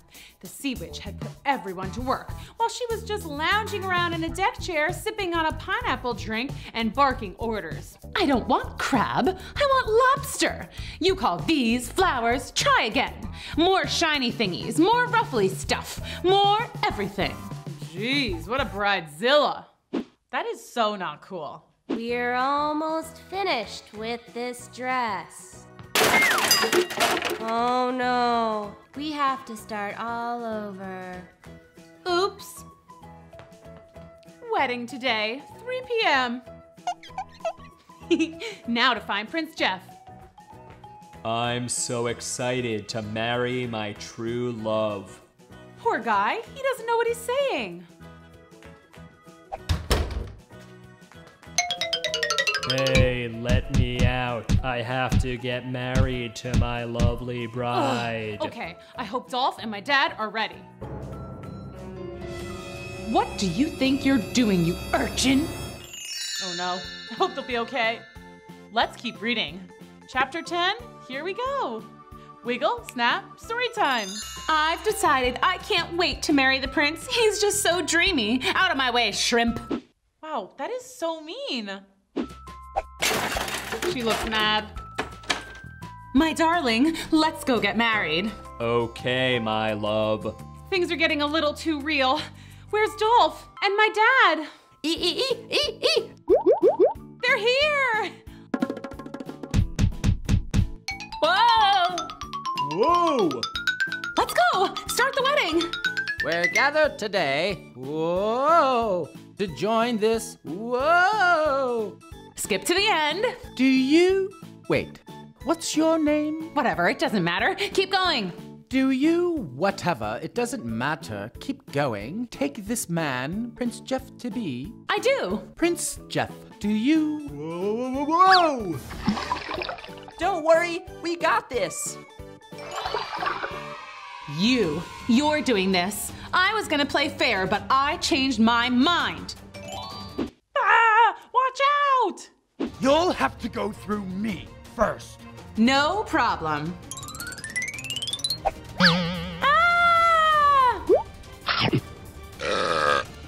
Tastes like chicken.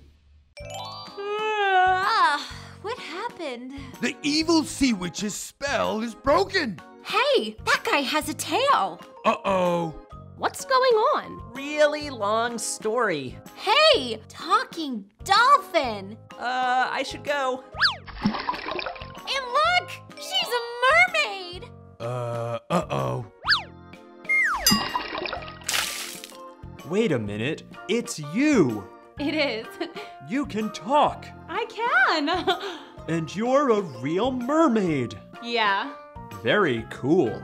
Jeff, are you okay? Absolutely. I told you mermaids were real. Oh, so cute. 6 months later. So everything was working out great. The sea witch was defeated and her spells were broken. I didn't turn into a gross sea urchin, and my dad and Dolph weren't turned into jellyfish. Yay! Esmeralda admitted she didn't want to get married anyway. Convenient. And Prince Jeff finally found his mermaid. Mwah.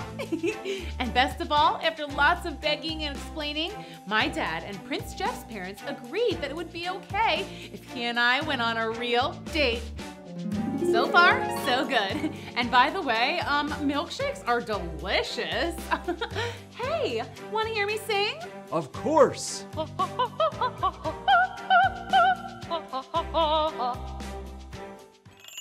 Aw, happily ever after. What a great story. Thanks for coming to Storytime. See you next time. Bye. Hi kids, welcome to Storytime at Cool School with me, Miss Booksy. Today we're reading The Nutcracker. Chapter 1, here we go. Wiggle, snap, Storytime. It was Christmas Eve and the Stahlbaum family was getting prepared for a holiday party. And by prepared, I mean they were giggling, wiggling, and singing. Fa la la la la la la la la. Deck the halls is right. This place is looking so festive and fancy. Oh, and that's Clara Marie Stahlbaum. One thing you should know about Clara, she loves, loves, loves Christmas. Oh, Mom, I'm just so excited. I can't wait for hot cocoa and singing Christmas carols and decorating cookies and building a snowman and presents and candy canes. And did I mention presents? Ooh, this is so exciting. Yes, Clara, take a deep breath. You'll want to save some energy for tomorrow, 'cause it's Christmas Day. Woohoo! You can each choose one present from your stocking to open. Yay!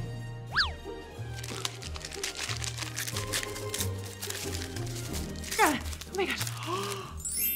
Ooh, slime. I love it. A new set of markers. Lame. Smile for the family pick. Say stocking stuffer. Stocking stuffer. That was so funny. And at once, the house was filled with party guests, friends, and family. Everyone was in good spirits and filled with cheer. And of course, they put out Christmas cookies for Santa. One for Santa, one for me. One for Rudolph, one for me. Mr. D is here.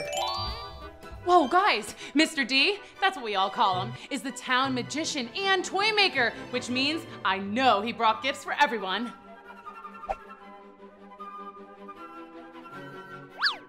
Hey, Mr. D, anything in there for someone named Clara? Not sure. Come on, man. Just kidding. Of course I have a special gift for you. His name is Prince Oliver. Oh, it's so beautiful. I love it. Wow, that is so cool. You must be very careful with this nutcracker. It's fragile.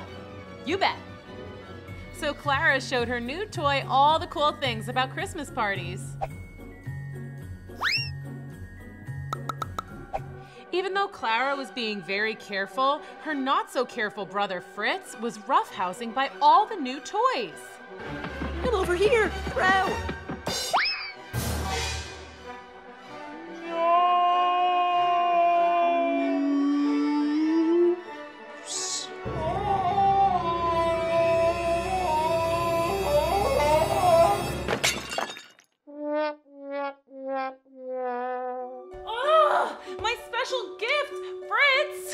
Sorry your nutcracker got in the way of my sick moves. That is so sad.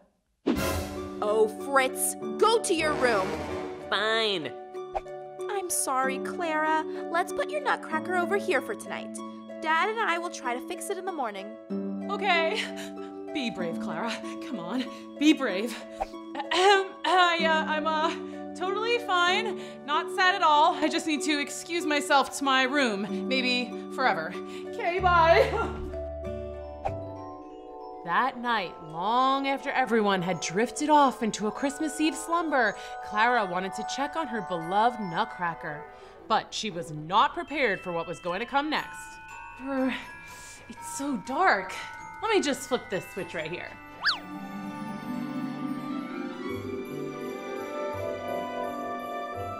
Wow, so pretty. It's midnight. What was that? Hi, over here! Talking mice? Well, that was weird.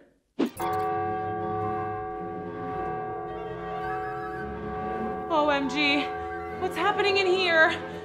Suddenly, Clara heard a voice from inside the cupboard.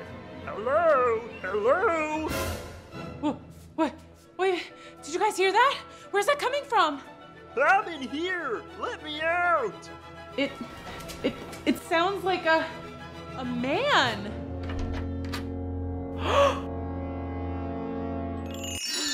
What do you think is gonna happen next? Let's keep reading. Chapter 2, here we go. Wiggle, snap, story time. Hello? Who's there? It sounds like a man. A nutcracker, actually. Woo, it was tight in there. What? No, that can't be. You're... I am stiff. My legs need a good stretch. You're... I'm hungry. I hate to be a bother, but do you have any snacks, Clara? My nutcracker is like yay high and does not talk. Last time I checked, I talk a lot. In fact, I once won a contest in my kingdom for most number of words ever said in a row without taking a breath. Yo, Nutcracker Man, are you ready to battle? Oh no, the mice again!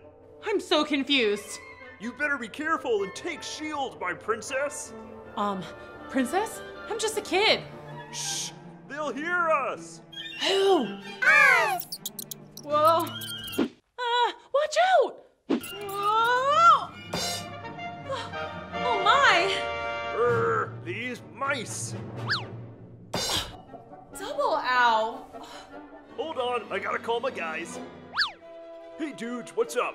Yeah, I think I got a problem here. I'm gonna need you to come bail me out. Who was that? Just a bunch of world-class tin soldiers. No big deal. Did somebody say tin soldiers? Whoa, that was quick. Meanwhile, the Mouse King was preparing his mice for battle. All right, men! Hello? I mean people, mice, you know what I'm saying. He'll never learn. Now is the moment. We're going to charge the tin soldiers and the gingerbread men and take this place back! Oh no. And on the other side of the room, the Nutcracker appeared to be the leader of the tin soldiers and the gingerbread men. I mean, you guys, they are just mice. We can totally take them. Boss?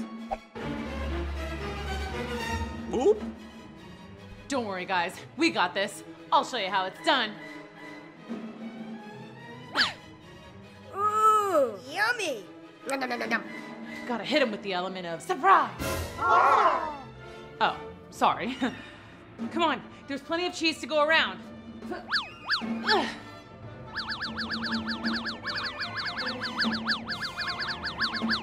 Wait a minute! I almost forgot my secret weapon! Icing, you wouldn't dare. I would dare!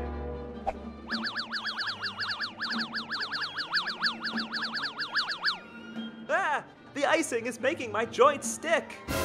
Ah, the icing's making me fancy. Ooh, look at me. I feel like a new cookie. Whoa, this place is crazy. As the gingerbread men were admiring their new looks, they didn't notice the mice gaining on them. But Clara got an idea. Hey, Mouse King! Huh? Look, a big piece of smoked Gouda! Ah! Smoked Gouda, my favorite! Come on, quick, I know somewhere we can go. Clara led the Nutcracker to her backyard, but things were a little different. This is really weird. My swing set used to be right there. Wow. How beautiful! Prince Oliver? Clara? Whoa! My arm is healed! I'm all better! Oh, that's not all that looks better. You're a real prince! Can I interest you in a dance? Who? Me? I don't really dance.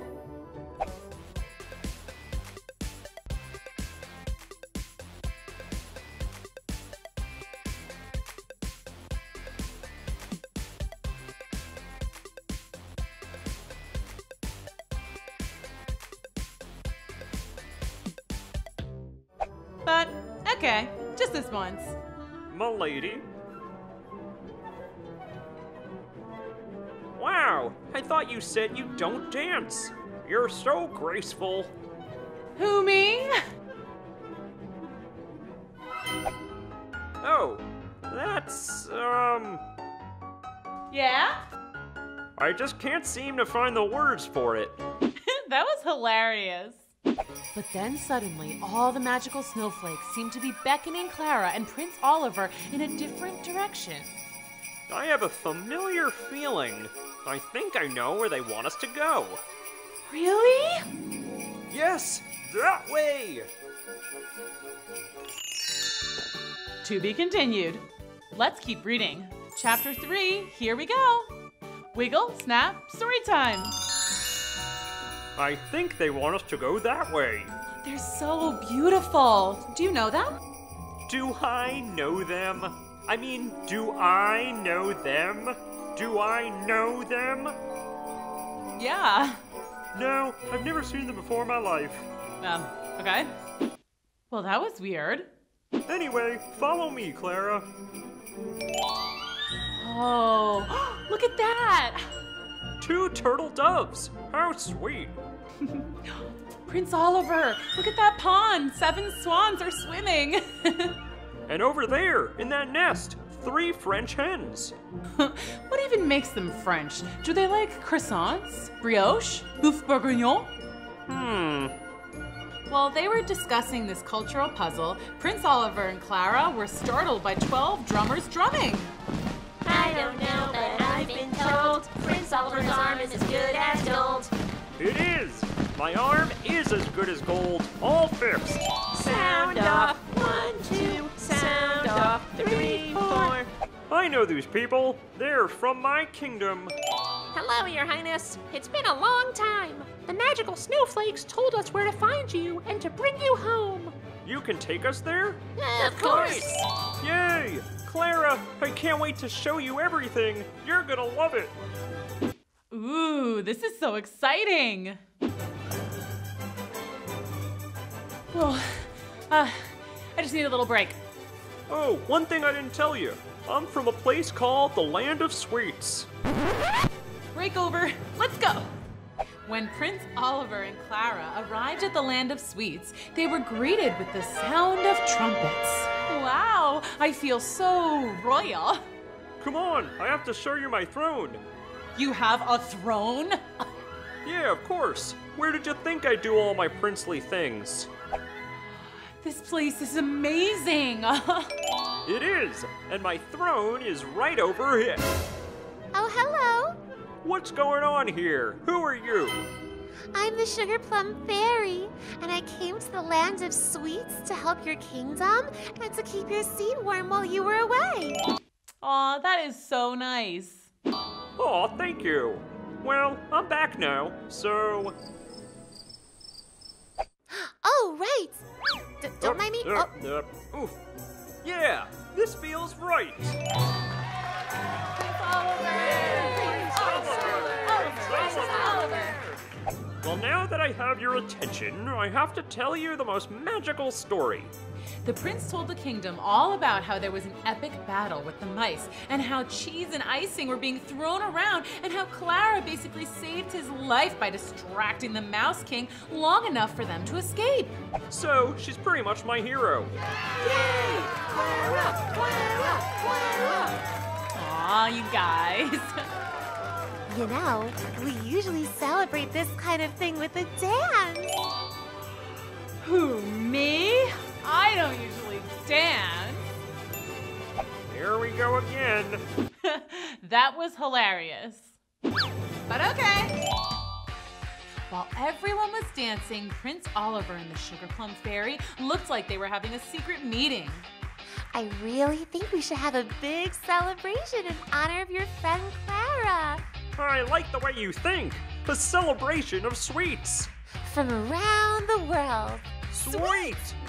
May we present gelato from Italy, mango sticky rice from Thailand, baklava from Greece, churros from Mexico, pavlova from Germany, chocolate from Belgium. And now, a woodwind performance from Danish dancers.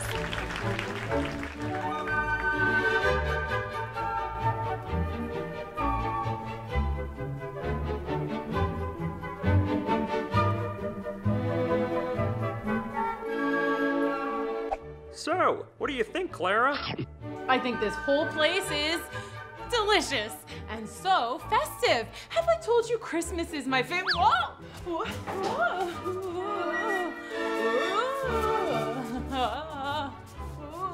What were you about to say? I don't. Oof, that's gotta hurt. Yeah, I'm okay. Wow, this really is some party, but I think I may be approaching a stomachache here. Too many sweets. Can I interest you in a chocolate lava mousse cake? No, thank you. Aw, you know what that means. Sugar Plum Fairy, don't hold out on us. Oh, I really shouldn't. Oh, yes, you should. Clara, she is the most beautiful ballerina in all the land, and that sound means it's time for the dance of the Sugar Plum Fairy. Oh, all right.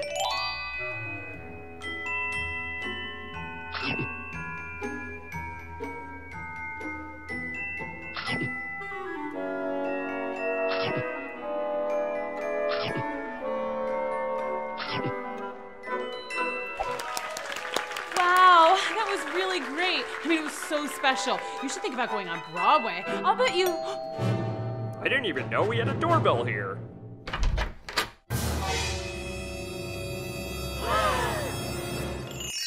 Oh no, this doesn't look good. Let's keep reading. Chapter 4, here we go. Wiggle, snap, story time. Ah! Who's at the door? It looks like... the Mouse King. No! Quick, everybody, run! Hey, I'm just here to see you. Who, me? Yeah, you. Couldn't be. Then who? Stop it. You're trying to trick me with these riddles. Guards! On guard! Touché! Quick, look over there. That sounds suspicious. Get him!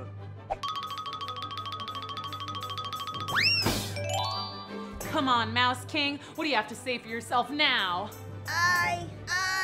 Yeah? I just wanted the Nutcracker's help with this. What am I gonna do with all these pistachios? So you're telling me after all this and all that before, it was all because you needed help from the Nutcracker to crack some nuts? Yeah, basically. Why didn't you just say so? Come on, man. You know having an epic battle is way more fun. Yeah, I guess it is. But should we call it a truce? Sure, but, I believe I can help with that. okay. Okay, well, I think it's time for the last waltz of the night. But this time, Clara, we want to get you involved. Who? Me? Well, I don't. Save it, sister. We all know you dance. Well. But now we want you to look the part.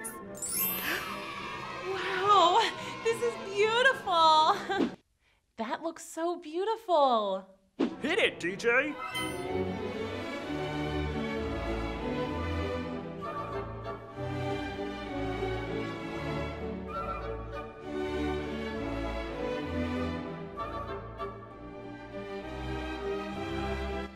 Wow, you sure do a lot of dancing in this kingdom. My kind of place.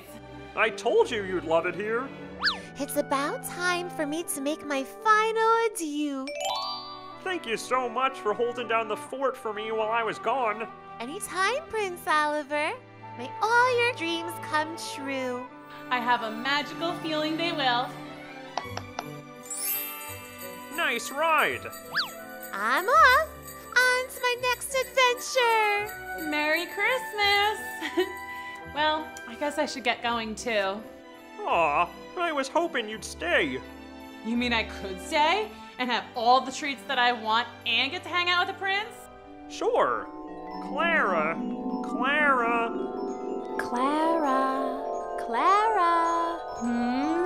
Hey, Prince Oliver?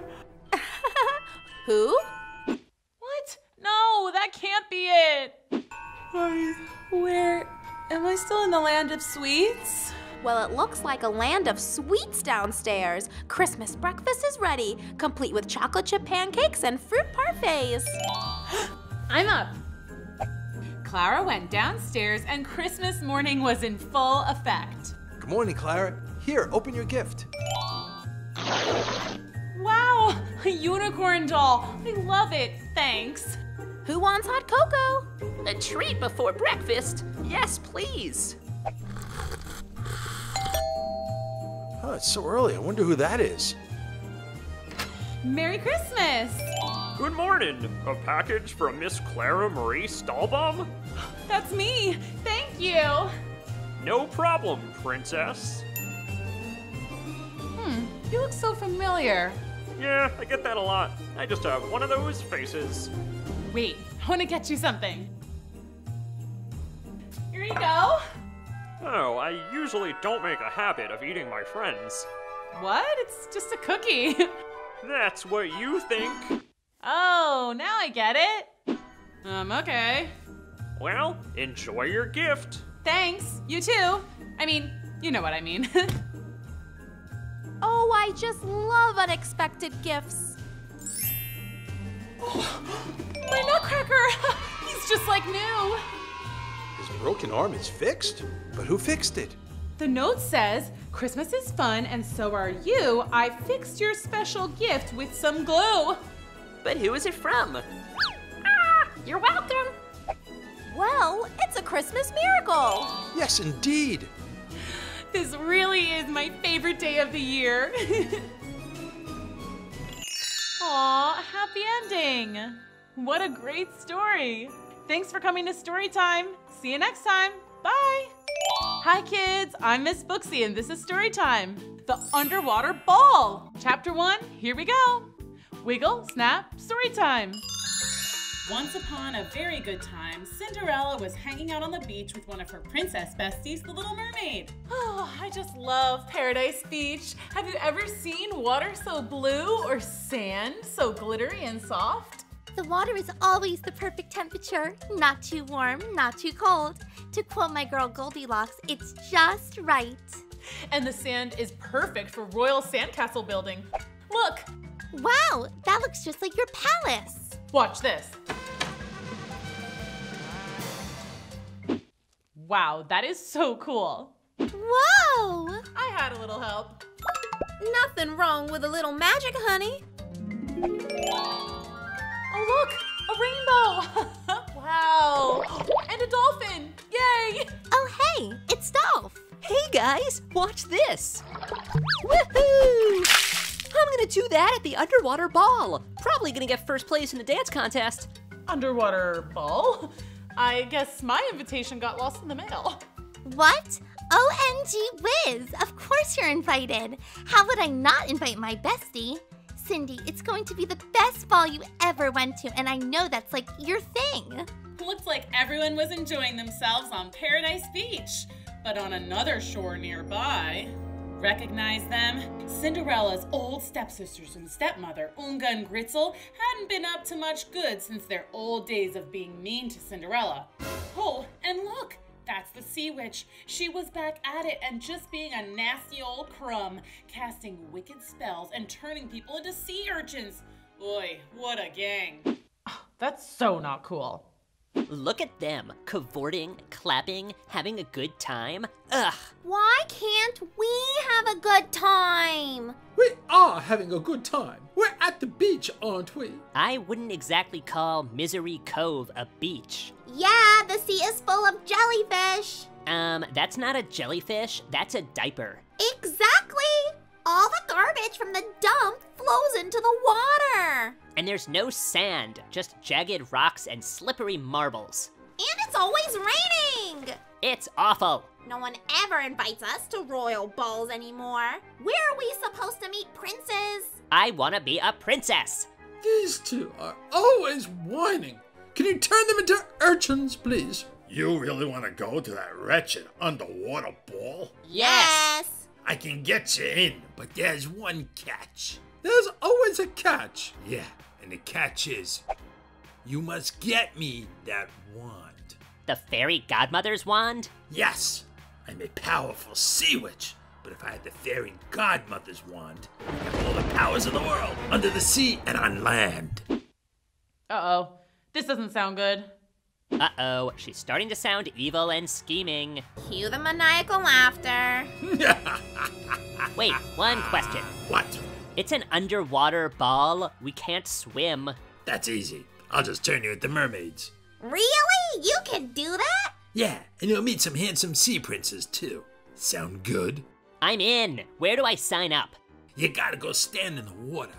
I don't have my regular powers on land. Ooh, it's so cold. Owie! I think I stepped on a crab. Mermaid spell. Abracadabra. Can you try again? I think something went wrong. Oh, sorry. See, I really need that wand. Okay, mermaid spell. Abracadabra. Wow! Look at me. I'm a beautiful mermaid. That's so magical. Look at this fin. Isn't it neat? Wouldn't you say? Whoa. Hold on. My magic doesn't cover copyright infringement. Sing something else, Mariah. Oh. Look at me. I'm a mermaid. La la la la la la. What about me? How am I supposed to escort my daughters to an underwater ball? Shouldn't I be a mermaid too? You give me that wand and I'll take care of you too, sweetheart. And just so that we're clear, what happens if I don't get you the wand? You'll be turned into a miserable little sea urchin. Little seaweed stuck in the throat there. So the underwater ball was shaping up to be a pretty epic time. Princesses, mean stepsister mermaids, sea witches, fairy godmothers, and a plot for grand theft larceny. Ooh, interesting. Let's keep reading. Chapter 2, here we go. Wiggle, snap, story time. Everyone was getting super excited for the underwater ball. Unga and Gritzel were practicing their mermaid dance moves. Ah! And Cinderella and the Little Mermaid were discussing their outfits and the general goings-on of the underwater ball. How does one dance at an underwater ball? Same as anywhere else, like this. Is this a dance battle? Because I'm ready. Hey, why didn't anyone invite me to the dance party? I've got moves. Yep. Oh, here we go. Oh, that's good. Do the dolph. Oh yeah, do the dolph, do the dolph. Wow, this is so fun. Okay, so what does one eat at an underwater ball? Well, cake doesn't work so well. It gets very soggy. And never serve shrimp cocktail. It makes the shrimp very upset. Noted. So what does one wear at an underwater ball? Glass flippers? Get it? Do you get it? Glass flippers? No, forget it. Are you thinking what I'm thinking? Fashion party montage time! It's fashion montage time! If you're going to a ball, try on clothes. If you're going to a ball, do your hair. If you're going to a ball and you wanna twirl around, make sure you pick a twirly twirly gown. Will it be this? Will it be that? I might even try on a hat. Ooh, flowy. So angelic. So cute. Too casual. Purple, blue. Purple, blue, purple and blue? OMG, I love it. It's perfect for the underwater ball. That looks so beautiful. Now time to accessorize. Ooh, too much? Ooh, fancy. Wait a minute, I don't need sunglasses for an underwater ball. I need goggles. Hello, hello. Whoa. If you're going to a ball, choose some shoes. If you're going to a ball, choose some shoes. Ooh, sparkly. I love it. You know what would make this like a million times more fun? What? Fairy godmother magic. Did someone say fairy godmother? Yay! Trust me, this is the most fun way to get ready for a ball. What's a look you'd like to try, honey? I guess I've always wanted to have rainbow hair. Done. Whoa. You look awesome. How about fairy wings? Oh, yeah. Yay! That is amazing. Meanwhile, someone was watching. Cinderella's stepmother was spying and scheming how to steal the fairy godmother's magic wand. She tried distracting the fairy godmother. Yoo-hoo! Over here! Did someone say something? I said maybe a gown made of diamonds? Ooh, yes, I love that idea! She tried to take it while the fairy godmother dozed off for a minute. Where were we? Pink mohawk? Yeah, I can do that. She even tried to go ninja style and swipe it. Voila! A unicorn horn, honey. So close. Finally, the stepmother dressed herself up like a maid and entered the room. Don't mind me, I'm just coming to tidy up a bit. Hi, who are you? I'm Wanda. I'm Wanda. I'm just here to steal. I mean to clean up a little. You look so familiar. No, I don't think so. You don't know me. Okay. Got it. Ah! Watch out! I've never held a magic wand before. I wonder if I could do some spells. Oh, no. Oh, this is very dangerous. I better get it to the Sea Witch ASAP. Should I just ask my fairy godmother to turn me into a mermaid for the night? Oh, that would be fun. We could be twinsies. Fairy godmother, I know you said I would be fine underwater with the breathing and all, but maybe it would be super fun to be a mermaid for the night. That does sound fun. Let me see what I can do. Now with a wave of my wand. What? My wand! It has to be here somewhere. You just had it. It's gone. I better go fly around and see if I can spot it.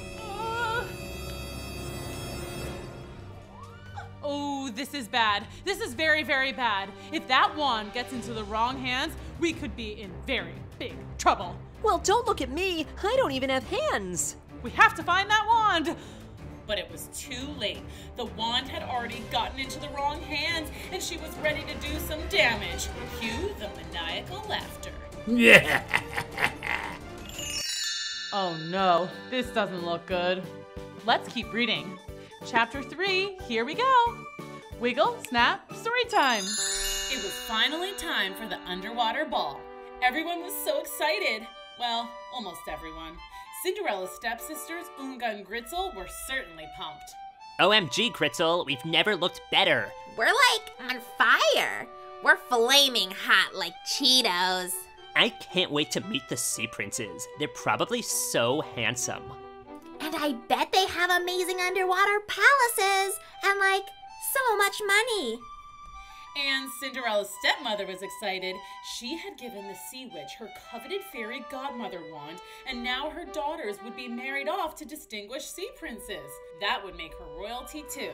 And of course, the Sea Witch was very, extremely, totally super excited for the underwater ball. She would make a grand entrance as the most fearsome, powerful witch that the world had ever seen. Uh-oh, this doesn't sound good.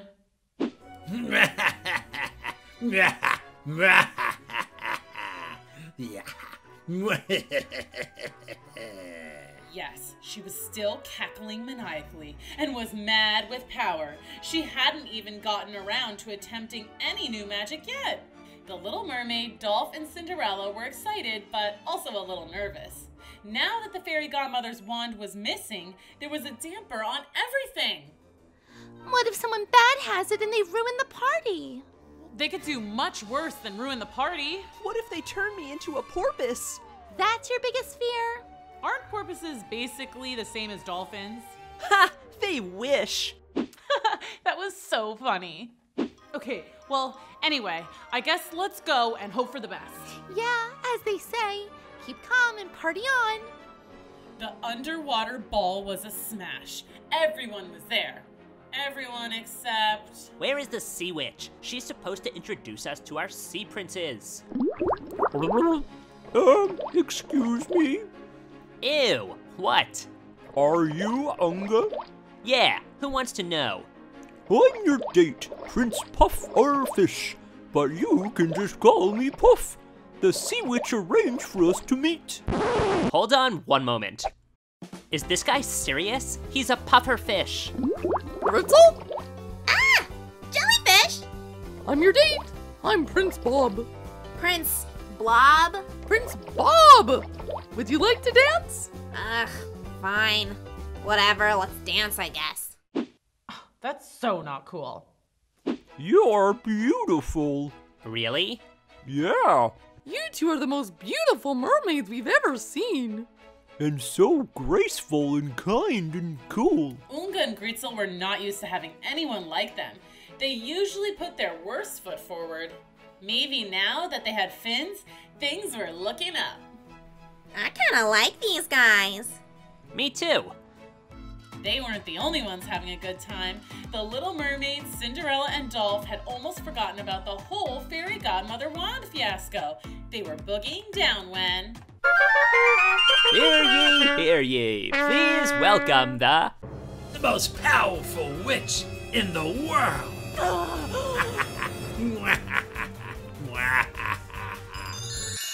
Oh no, I hope they'll be okay. Let's keep reading.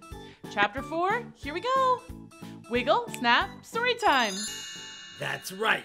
In my hands, I have the power to control the entire world. Land and sea. Bow down to me, my pathetic little servants.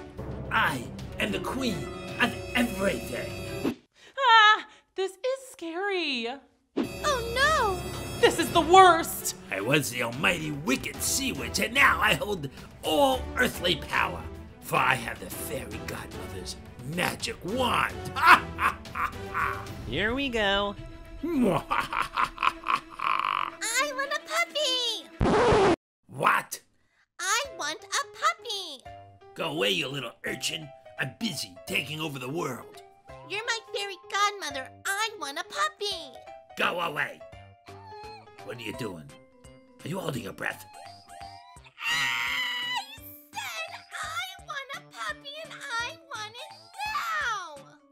Whose child is this? Please, take her away. As the evil queen of the world, I order you, take her away. That was hilarious. Oof, tough break, huh? What do you want? Well, my wand for one thing. But since you have it, you may as well know you're fairy godmother now. That comes with great responsibility. And power. Well, yes, the power to do good. Do what now? Do good. Fairy godmothers use their power to help a child in need, like I did with Cinderella.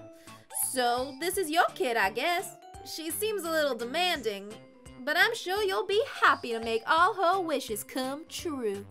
I wish for a pony. Now!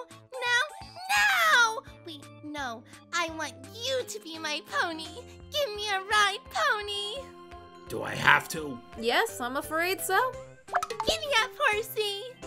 Well, that was weird. I don't think she'll last long, honey. I didn't know the magic wand could only be used for good. We were so worried. What would a fairy godmother do with evil powers? We're strictly wish granters and happy makers. Fairy godmother policy. Faster! Not every recipient is as kind-hearted as Cinderella. Well, now that we're not afraid anymore, let's have the dance contest. Woohoo!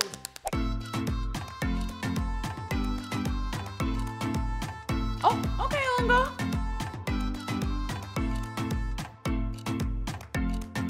Woohoo! Go, Dolph!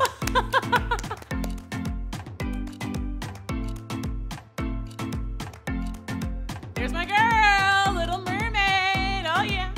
Wow, this is so fun. Having fun yet? Here, I don't want this magic wand anymore. Making people happy. Stinks. Well, okay. But I am going to have to use it to render you powerless and unwicked for the rest of the night. I don't want you ruining the party. Fine, I don't care anymore. Just take it. I hate sparkles. I love sparkles. Yay! Now, let's giddy up, horsey. I ain't your fairy godmother anymore, kid. Now scram. I don't think so. I like you. Now, giddy up. The underwater ball was turning out to be a success. Apart from the Sea Witch, everyone was having a blast. Even Unga and Greetzel. Mom, we met the most fabulous princes, and we're in LUV. That spells love. Please meet Prince Puff and Prince Bob, our true loves. I can't shake your hand. I have stingers, but a pleasure to meet you. Aw, true love. Officially the best underwater ball I've ever been to. Isn't this the only underwater ball you've ever been to? Well, yes, but still, best time ever. And I don't even have to be home by midnight. And you still have both of your shoes. Success! And hey, Dolph, the Sea Witch didn't turn you into a porpoise. Thank goodness. Isn't a porpoise almost the exact same as a dolphin? Don't get him started. There's only one thing left to do. Let's do the Dolph, everybody.